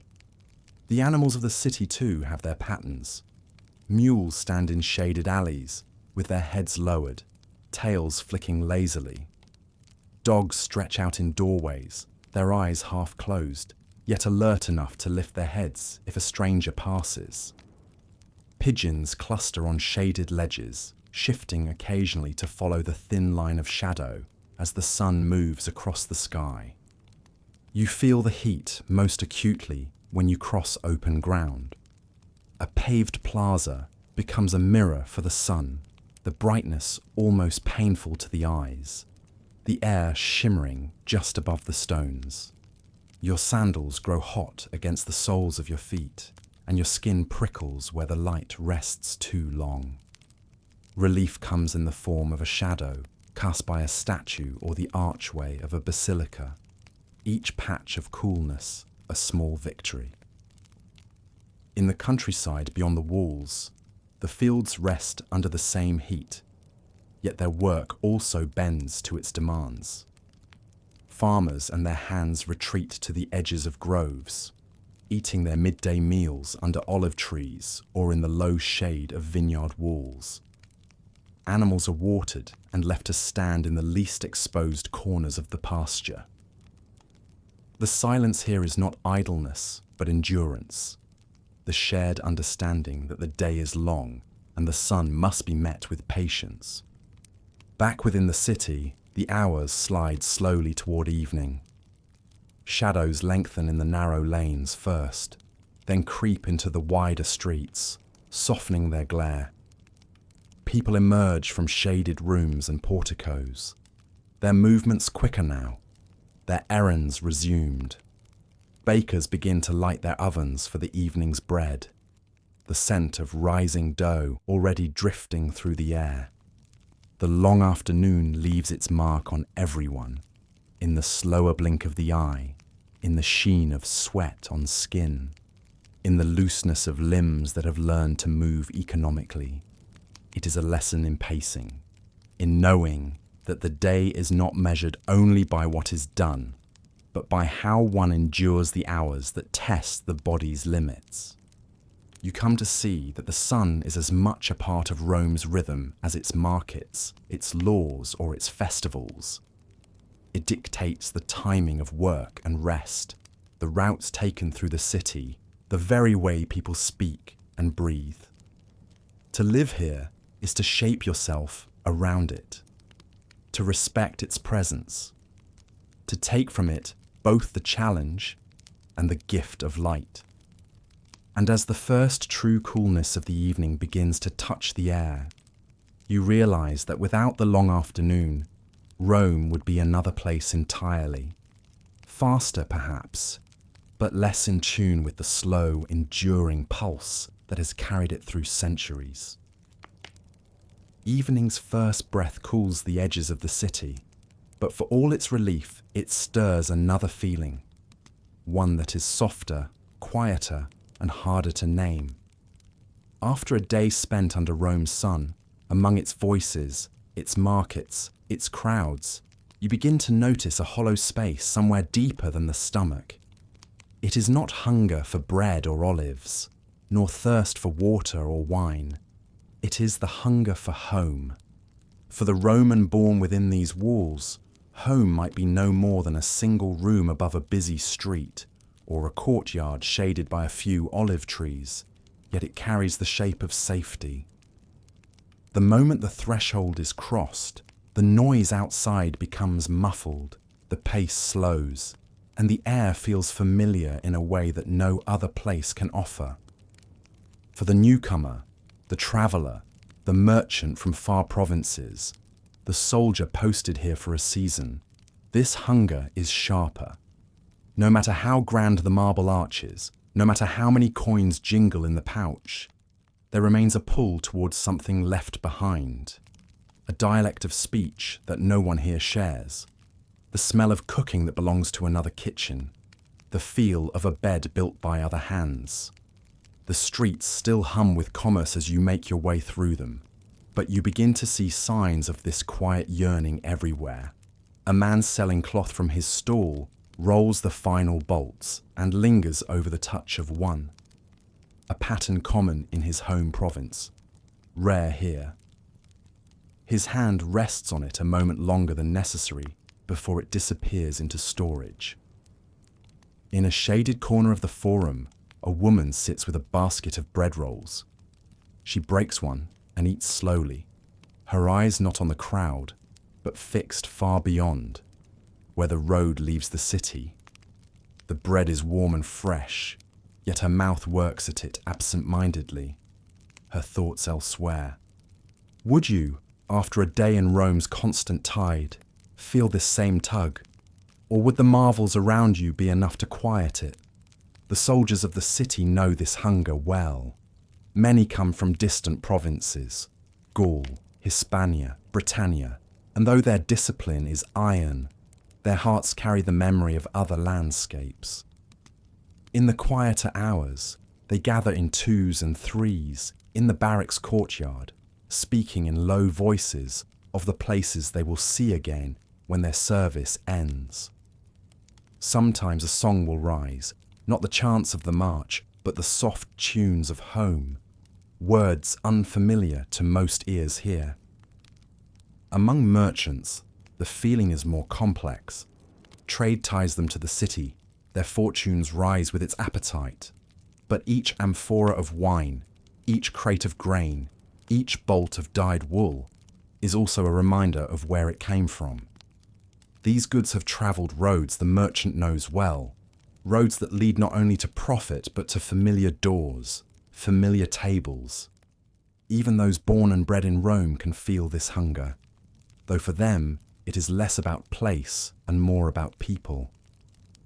A baker closing his shop may pause on the threshold, his gaze turning toward the neighbourhood where he grew up, where his mother still lives in a modest insula.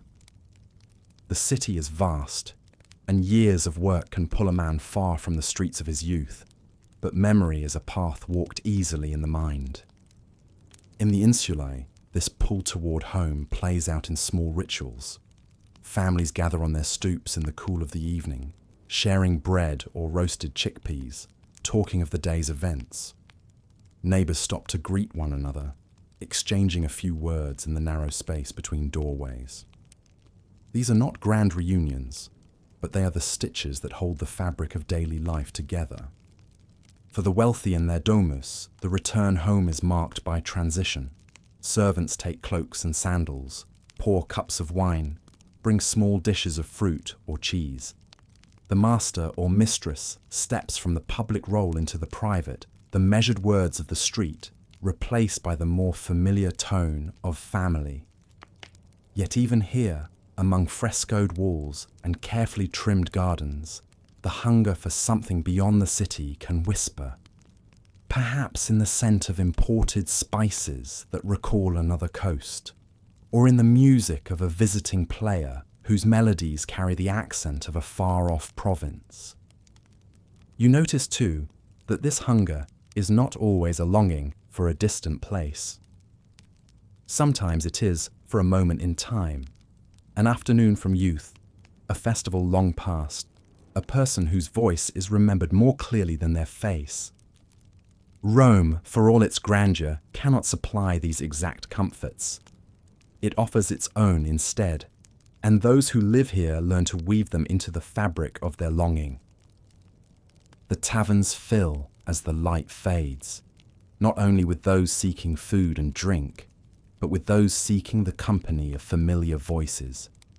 A man from the same region as another will sit closer, the two falling into the cadence of their shared home speech, laughing at jokes no outsider would understand. A woman will share a cup of wine with someone who knew her brother from their small village, their conversations stitched from both memory and news. In the public squares, children chase one another in games handed down from older siblings, games that might be the same in Athens, in Carthage, in some nameless hill village hundreds of miles away. The rules are simple, the laughter universal, but the accents in which the teasing is delivered can betray a dozen different origins. Would this shared diversity ease your hunger for home, letting you find pieces of it in the faces and voices around you? Or would it sharpen the sense that you are far from the one place where everything feels exactly right?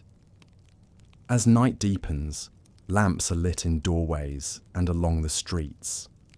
The glow is soft, casting halos around the flame. The city's noise lowers to a steady hum, punctuated by bursts of laughter or the call of a vendor selling hot snacks to passers-by. You catch the scent of roasting chestnuts, the sweet, earthy aroma pulling at your senses.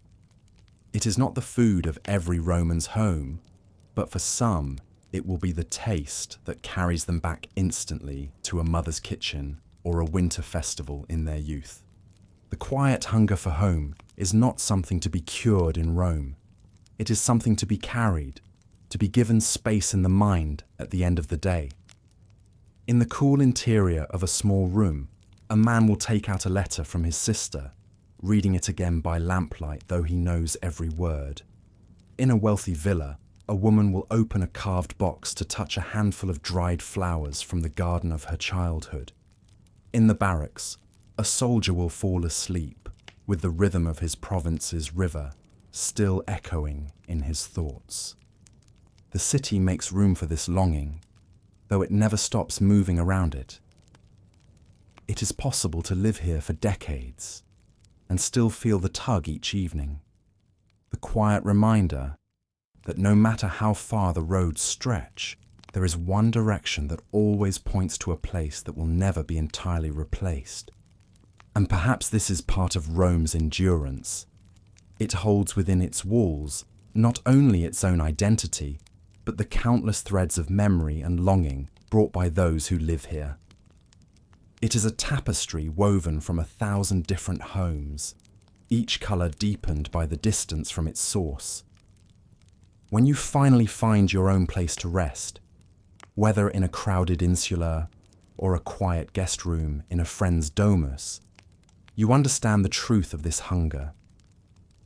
It does not fade with the city's lights, nor is it dulled by the noise outside your door. It is the companion of every Roman, every visitor, every stranger, a reminder that no matter how magnificent the empire, the heart still measures the world by the space where it feels most at ease.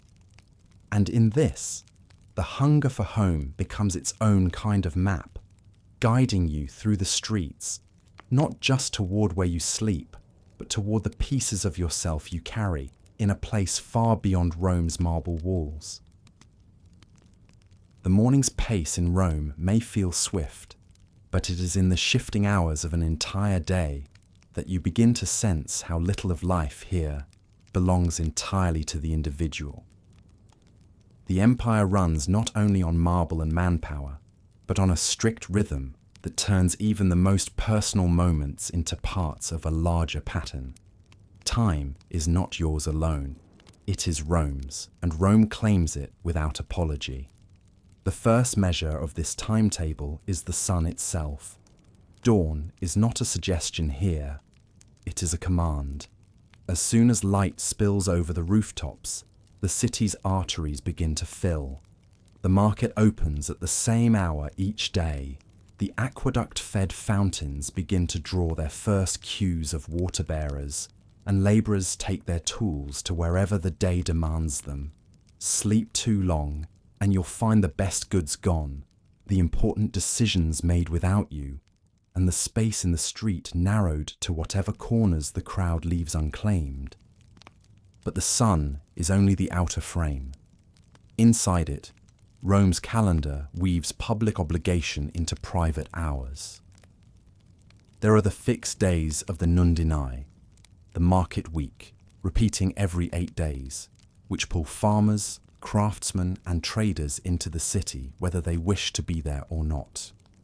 If you are a merchant, you know that your busiest days will fall on these cycles, and that rest is impossible until the last cart has left for the countryside. Layered onto this are the civic duties, public announcements, court hearings, Senate sessions, each scheduled at precise times that may pull a man from his workshop or a woman from her kitchen without warning. A decree might be read at midday in the forum, and failing to be present could mean missing an opportunity or a command that will shape the days ahead. Festivals interrupt the ordinary schedule in a different way. The Ludi Romani, the Saturnalia, the Floralia, each arrives on its appointed date, filling the streets with processions, games and ceremonies. For the citizens, attendance is as much a matter of duty as of enjoyment. To skip a public spectacle, particularly one honouring a god, risks not only social notice but divine disfavour. Even those who grumble about the cost or the disruption make their way to the venues, adjusting their work to fit the demands of the day. Would you welcome these interruptions, letting the festivals break the weight of the routine? Or would the constant adjustment leave you longing for a day entirely your own? For those in military service or official roles, the timetable is even more precise. Guards change shifts at fixed hours. Patrols follow routes that must be completed within the day's measure. A messenger must deliver a dispatch to the governor's office before the next hour is struck, no matter how crowded the streets. Delay is not a small inconvenience. It is a mark against your reliability, and Rome's memory for such things is long. The baths, though a place of leisure, also fall under the tyranny of the clock. Their busiest hours are known to all: late morning, when the wealthy attend before the midday meal, and late afternoon, when labourers seek relief from the day's heat. Arrive too late, and the oil jars may be empty, the attendants weary, the pools crowded beyond comfort. Arrive too early, and the water may not yet be warm, the air still echoing with the cleaning work from the night before. The theatres and arenas are no different. The start of a play or the release of a chariot race is marked by the official hour, and latecomers find themselves pressed into the least favourable seats, straining to see or hear over the bodies of those who arrived on time. A man's punctuality at such events is noticed. So too is his absence, especially if he holds a seat by right or patronage. The city's physical needs also obey their own strict schedules. Bread is baked in the early hours, and once it is sold, there is no fresh loaf until the next day's dawn. Water carriers follow fixed routes, their visits to neighbourhoods predictable. Miss them, and you will wait until the next circuit to refill your jars. Public officials post notices at set times, and the space for them is cleared and renewed daily. To catch the news of the empire, you must adjust your steps to pass these points at the right hour. For the working poor, the timetable can be even less forgiving. A day labourer might be hired at sunrise in the forum or at the gates, and if he is not present at that moment, the chance is gone. The same is true for porters at the docks, for mule drivers, for those who unload carts at the markets. Work does not wait. It moves on to the next man in line. Even rest is dictated by the city's rhythm. The midday pause in summer is as much a necessity as a tradition, for the sun's heat forces a slowing of pace. But as soon as the light begins to soften, the city surges forward again, and those who linger too long in their shaded spots risk being left behind in business or in news. The most personal obligations, family meals, visits to friends, tending to one's own household, must be fitted into the spaces left open by all these demands. A mother might plan to prepare a stew in the afternoon, only to find herself called to help a neighbour with a birth or to attend a ritual at the local shrine. A craftsman might set aside time to repair his own tools, but lose the hours to an urgent commission for a wealthy patron whose payment cannot be refused. Would you chafe at such intrusions, or would you learn to weave your life into this fabric so tightly that the interruptions feel like the pattern itself? As night approaches, the timetable still exerts its grip. The watch is posted at the city gates at the same hour each evening. The lamps are lit in the main streets in a fixed order. The taverns close at the time set by local law. Curfews in certain districts are enforced without exception, and those caught outside their quarters without cause must answer to the guard. Even sleep follows Rome's clock. In wealthier homes, the lamps are extinguished early to conserve oil, and the household retires according to the hour's custom. In the insulae, the night quiet is fragile, easily broken by the sound of late returning neighbours or the creak of a cart making its way through the street before dawn. It becomes clear that the empire's strength is drawn in part from this relentless structure. The same schedule that constrains you also binds the city together, ensuring that baker, merchant, soldier, senator, and labourer all move in relation to one another. The predictability makes the city efficient, but it also claims the hours of your life as part of its own machinery. To live in Rome, then, is to surrender to its clock.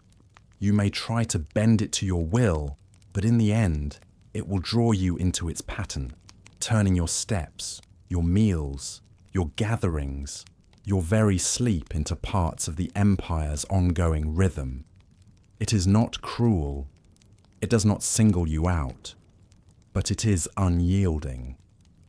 The marble arches, the bustling markets, the thundering games all exist because of this unseen order, the measured beat that keeps the empire's heart in motion. And once you have moved to its pace for long enough, you may find that even when you leave the city, its rhythm still walks beside you, marking the hours, shaping your days, a reminder that for a time, your life belonged as much to Rome as it did to yourself. When the sun finally slips behind the 7 hills, Rome does not fall silent.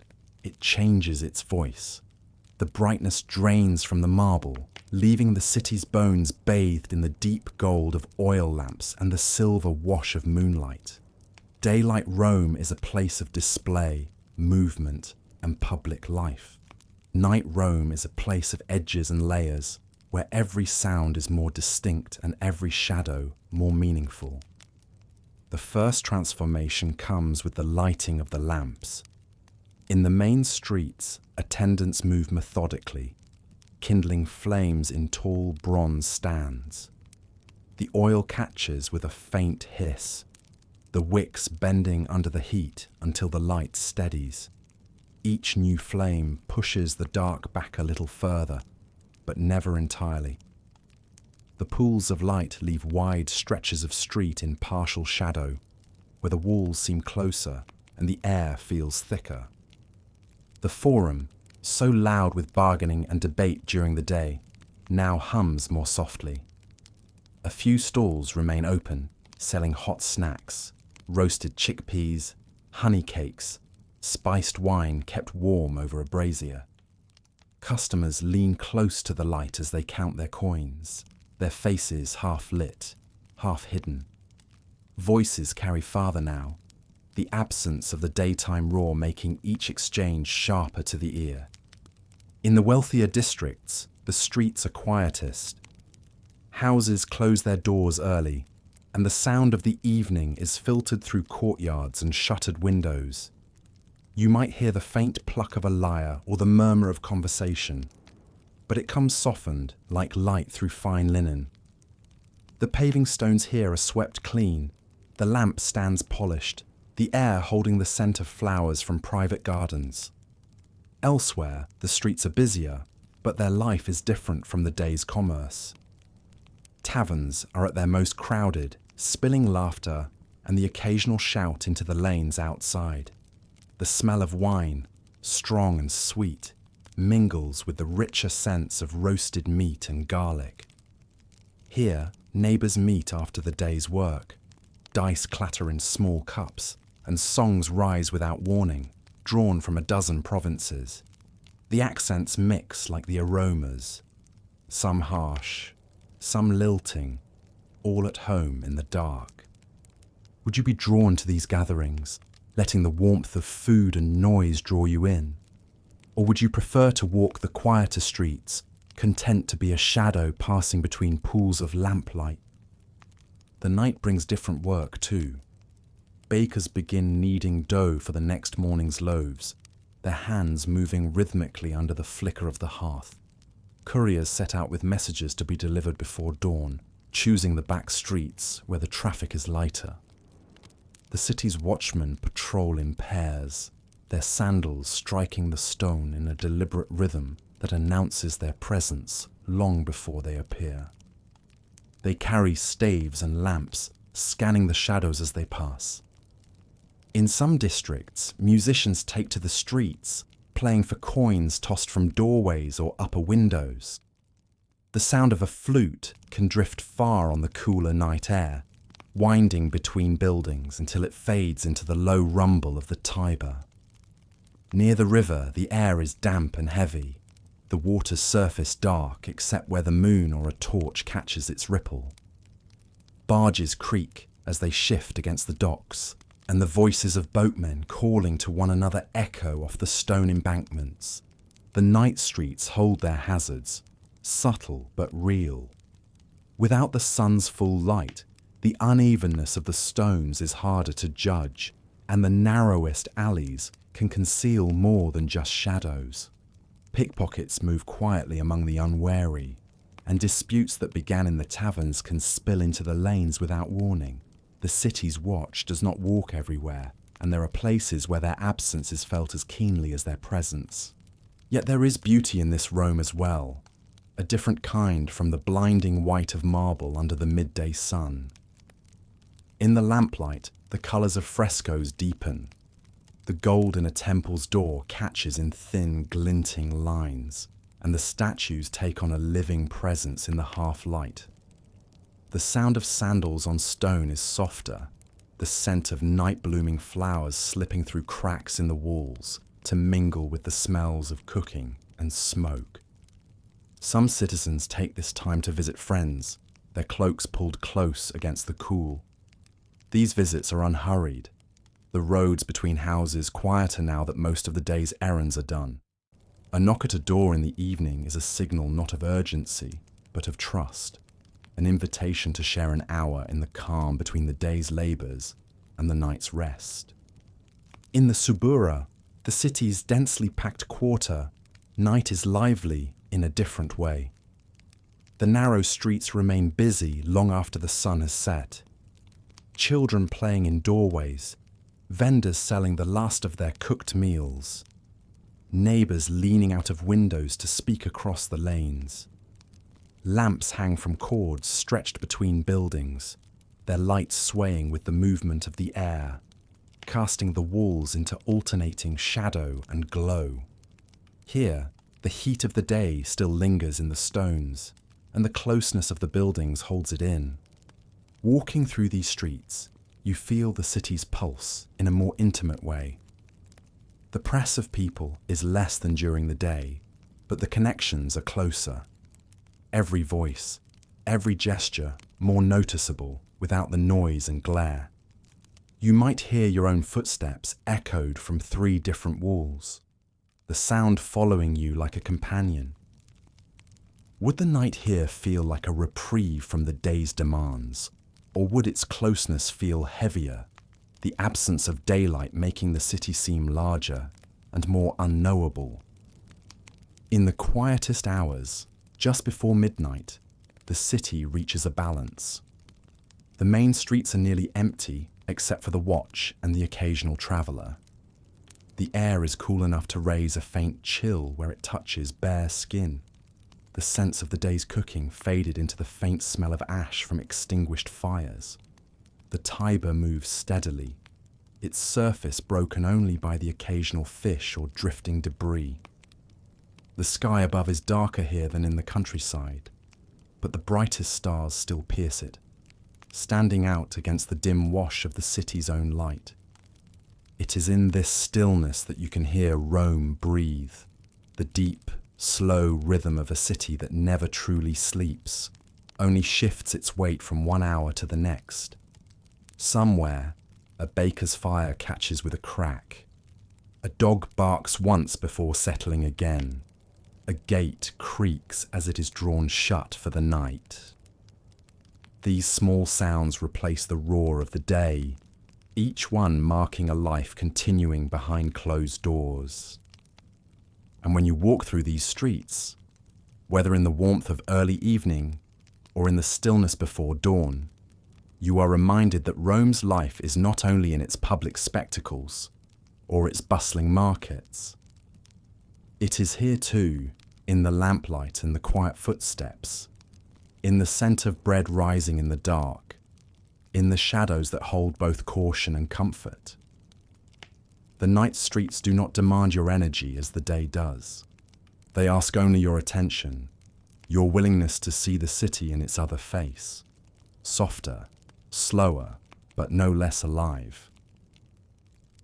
Rome at night offers the illusion of rest, but true stillness here is rare.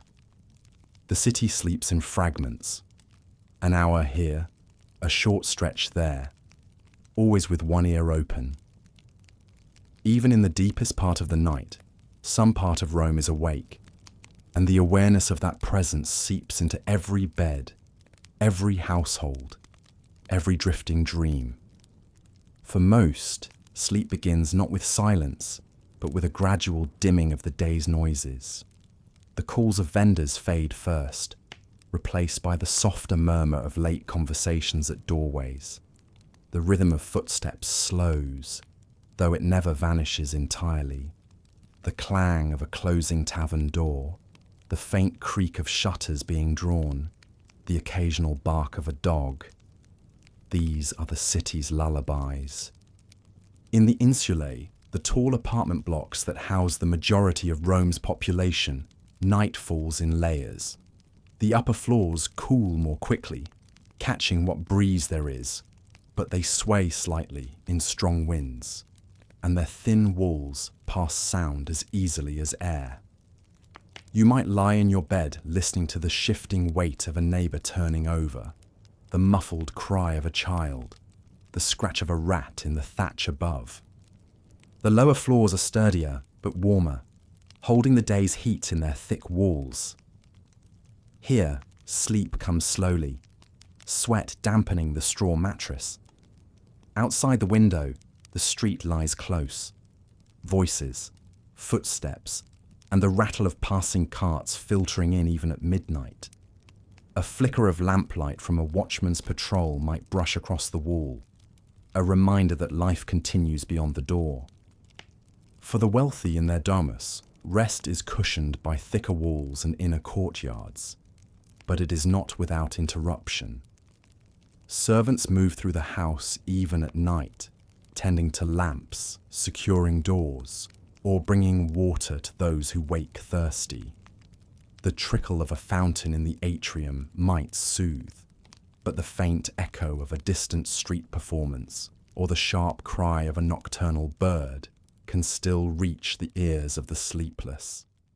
Would you find comfort in this shared wakefulness, knowing the city never truly sleeps? Or would the constant undercurrent of sound leave you restless, longing for the deep quiet of a countryside night? Sleep itself is shaped by habit and necessity. Many Romans rest in two phases: an early sleep that carries them from dusk until shortly after midnight, followed by a waking period in which they tend to small tasks, speak quietly with household members, or even visit neighbours. The second sleep carries them into the pale light of dawn. This broken rhythm is as natural to them as the division of the day by sun and shadow. In the warmest months, some choose to sleep outdoors, on a rooftop under the stars, or in an open courtyard where the air moves more freely. The risk is in the vulnerability such openness invites. The night air cools, dew collects on skin, and any sound from the street seems sharper without the barrier of walls. Yet for some, the relief from the trapped heat of indoor rooms is worth the trade. The city's watchmen are part of this nocturnal landscape. Their rounds are steady, the glow of their lamps moving through the streets at predictable intervals. The scrape of a staff on stone or the brief low call to another patrol can carry far in the night. For some, these sounds are reassuring, a sign of order and safety. For others, they are reminders of the city's dangers, of the fires, thefts, and disputes that can spark at any hour. In certain districts, the night is far from quiet. Taverns stay open later, music spills into the streets, dice games run until dawn. Shouts of triumph or protest ring out suddenly, breaking the softer sounds around them. A dog barks in answer, a baby cries in the next building, and the neighborhood shifts, momentarily awake before settling again. Even in the most peaceful quarters, the city itself contributes to the restless quality of its sleep. The stones retain the day's warmth, releasing it slowly into the air. In winter, the cold seeps in through cracks and under doors, requiring layers of blankets or shared beds for warmth. The air can carry smells from the streets, the sharp tang of extinguished lamps, the sour trace of wine spilled outside a tavern, the faint sweetness of night-blooming flowers from a garden wall. Dreams, too, are coloured by the city.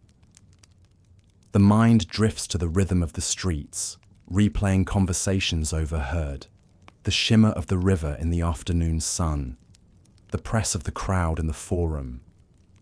Even asleep, you are never entirely free of Rome's touch.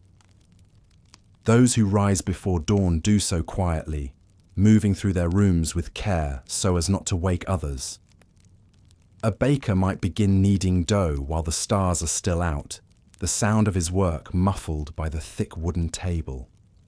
A soldier on early watch leaves with his sandals in hand, lacing them only once he is in the street. A mother soothes her child before the day's demands begin again, rocking gently in the dark. Would you adapt to this fractured, shared sleep, learning to take rest in the spaces the city allows? Or would you feel the strain of never having the night entirely to yourself, of knowing that somewhere nearby, footsteps or voices might at any moment call you back to wakefulness? The restless sleep of Rome is not a flaw in its nature. It is part of its design. A city that large, that alive, cannot be truly still without ceasing to be itself. The same energy that fills the forum, that raises its arches and keeps its markets stocked, also hums beneath the hours of darkness. And so you lie in your bed, whether in a narrow room high above the street or in a spacious chamber opening onto a garden, and you accept that your rest is a negotiation. The city will grant you sleep, but not entirely on your terms. In return, it offers the assurance that when you wake, whether in the first hours after dusk, in the middle of the night, or at the grey edge of dawn, it will be there, alive and moving, ready to draw you back into its rhythm. The first hint of morning comes not in the light, but in the sound. Somewhere in the street below, a cart's wheel bumps against the edge of a paving stone. A mule snorts, its bridle jingling faintly. In another building, a door creaks open, and the muffled scrape of a broom begins against the stone floor. Rome is waking again. The darkness has softened to a pale grey, and the air holds a thin coolness that will not last. From your bed, whether in the modest upper room of an insula or on a couch in the shaded corner of a domus, you hear the city's breath deepen, shifting from the shallow rhythm of night into the steady inhale of the coming day. You rise with it. The floor under your feet is cool. The scent in the air carries traces of the night just past. Lamp oil, faint smoke from last evening's fires, and the damp stone that always greets the morning. Somewhere close, bread is already baking, the aroma reaching you in uneven waves as the air stirs. By the time you step outside, the transformation has already begun. The sky glows faintly over the eastern hills, and the first sunlight touches the highest rooftops in sheets of gold. Shadows stretch long and thin down the empty lanes, and the marble of the temples and arches drinks in the early light, changing from pale grey to warm cream. The air feels momentarily pure, almost sweet, before the movement of thousands begins to stir the dust. This hour belongs to the few who rise earliest: bakers, water carriers, merchants preparing their stalls, labourers making their way to work sites. Their movements are purposeful but unhurried. They know the pace will quicken soon enough. You hear their quiet exchanges, the scrape of wooden shutters opening, the splash of water at a public fountain. Would you be ready to join them, your body already shaking off the weight of the day before? Or would the thought of the coming hours make you wish for just a little more rest? The memory of yesterday lingers in your muscles. The long walks over uneven stones, the constant adjustments to the crowd, the subtle but constant pressure of Rome's unspoken rules. Even in the morning calm, you know what lies ahead. the heat gathering as the sun climbs, the press of people in the narrow streets, the bargaining calls in the market, the scent of food mixing with the sharper smells of animals and waste. The hazards will return as they always do. The uneven pavement, the shifting temper of strangers, the invisible currents of water, air, and rumour. For a moment, you imagine the day ahead as the Romans see it, not as a trial, but as the natural order. To them, the strain is part of the city's heartbeat, the same way the Tiber's currents are part of its flow. They do not think of enduring it, they live within it. You follow the growing movement toward the Forum. The streets begin to fill. Men carrying baskets of vegetables still damp from the fields. Women guiding sleepy children toward their day's tasks. Slaves balancing loads on their shoulders. Artisans carrying tools wrapped in cloth. The clink of coins begins to sound from the stalls, the rhythm of trade already underway. The light strengthens. In the open spaces, the warmth of the sun touches your skin directly, while in the shadowed lanes, it filters through in fractured patterns, glancing off windows, tiles, and the damp edges of fountains. The smells of the city sharpen. Fresh bread, crushed herbs, the briny tang of fish just unloaded at the river, the faint acrid trace of smoke from the first cooking fires. You pass familiar places from yesterday. The corner where the fig seller arranged his baskets, the narrow lane where the blacksmith's hammer struck its steady rhythm, the colonnade where two men spoke in hushed tones. They are here again, or others in their place, continuing the work and exchanges as if no night had passed at all. The cycle is relentless.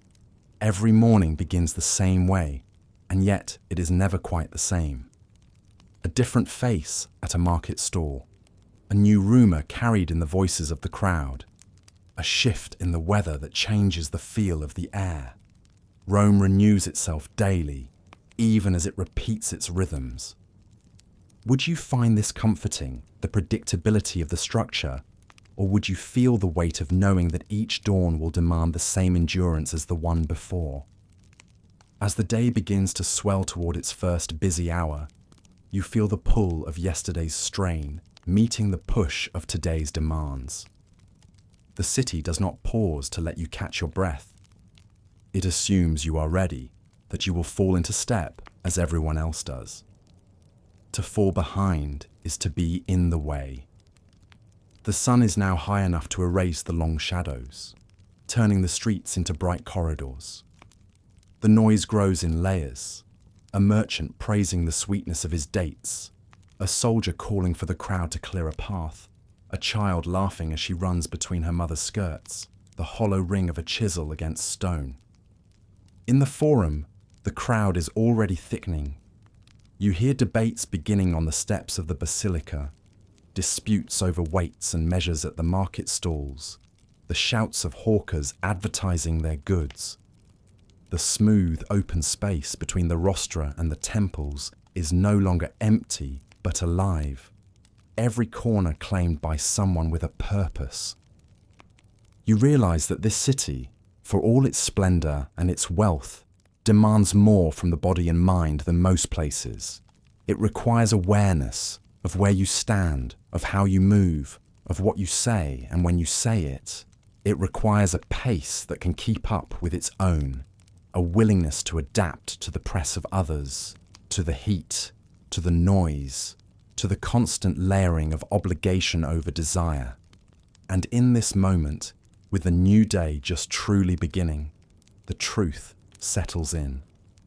Lasting a single day here is not simply a matter of walking its streets from dawn to dusk.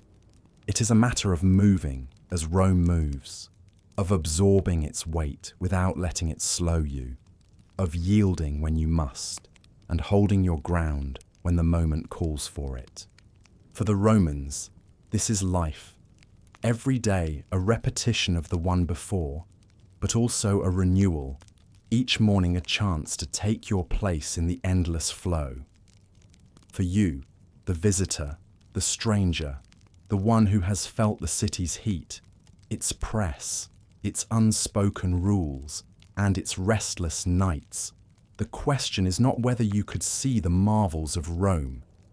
It is whether you could live its rhythm without faltering. The sun climbs higher. The marble shines almost blinding in its brightness. The city's noise becomes a single woven sound, not a roar, not a song, but something in between. Around you, Rome moves forward, and you must move with it. And so the cycle begins again. Now, perhaps, you understand why lasting even one day here is no small thing, and why for those who call it home, every dawn is both a challenge and a triumph.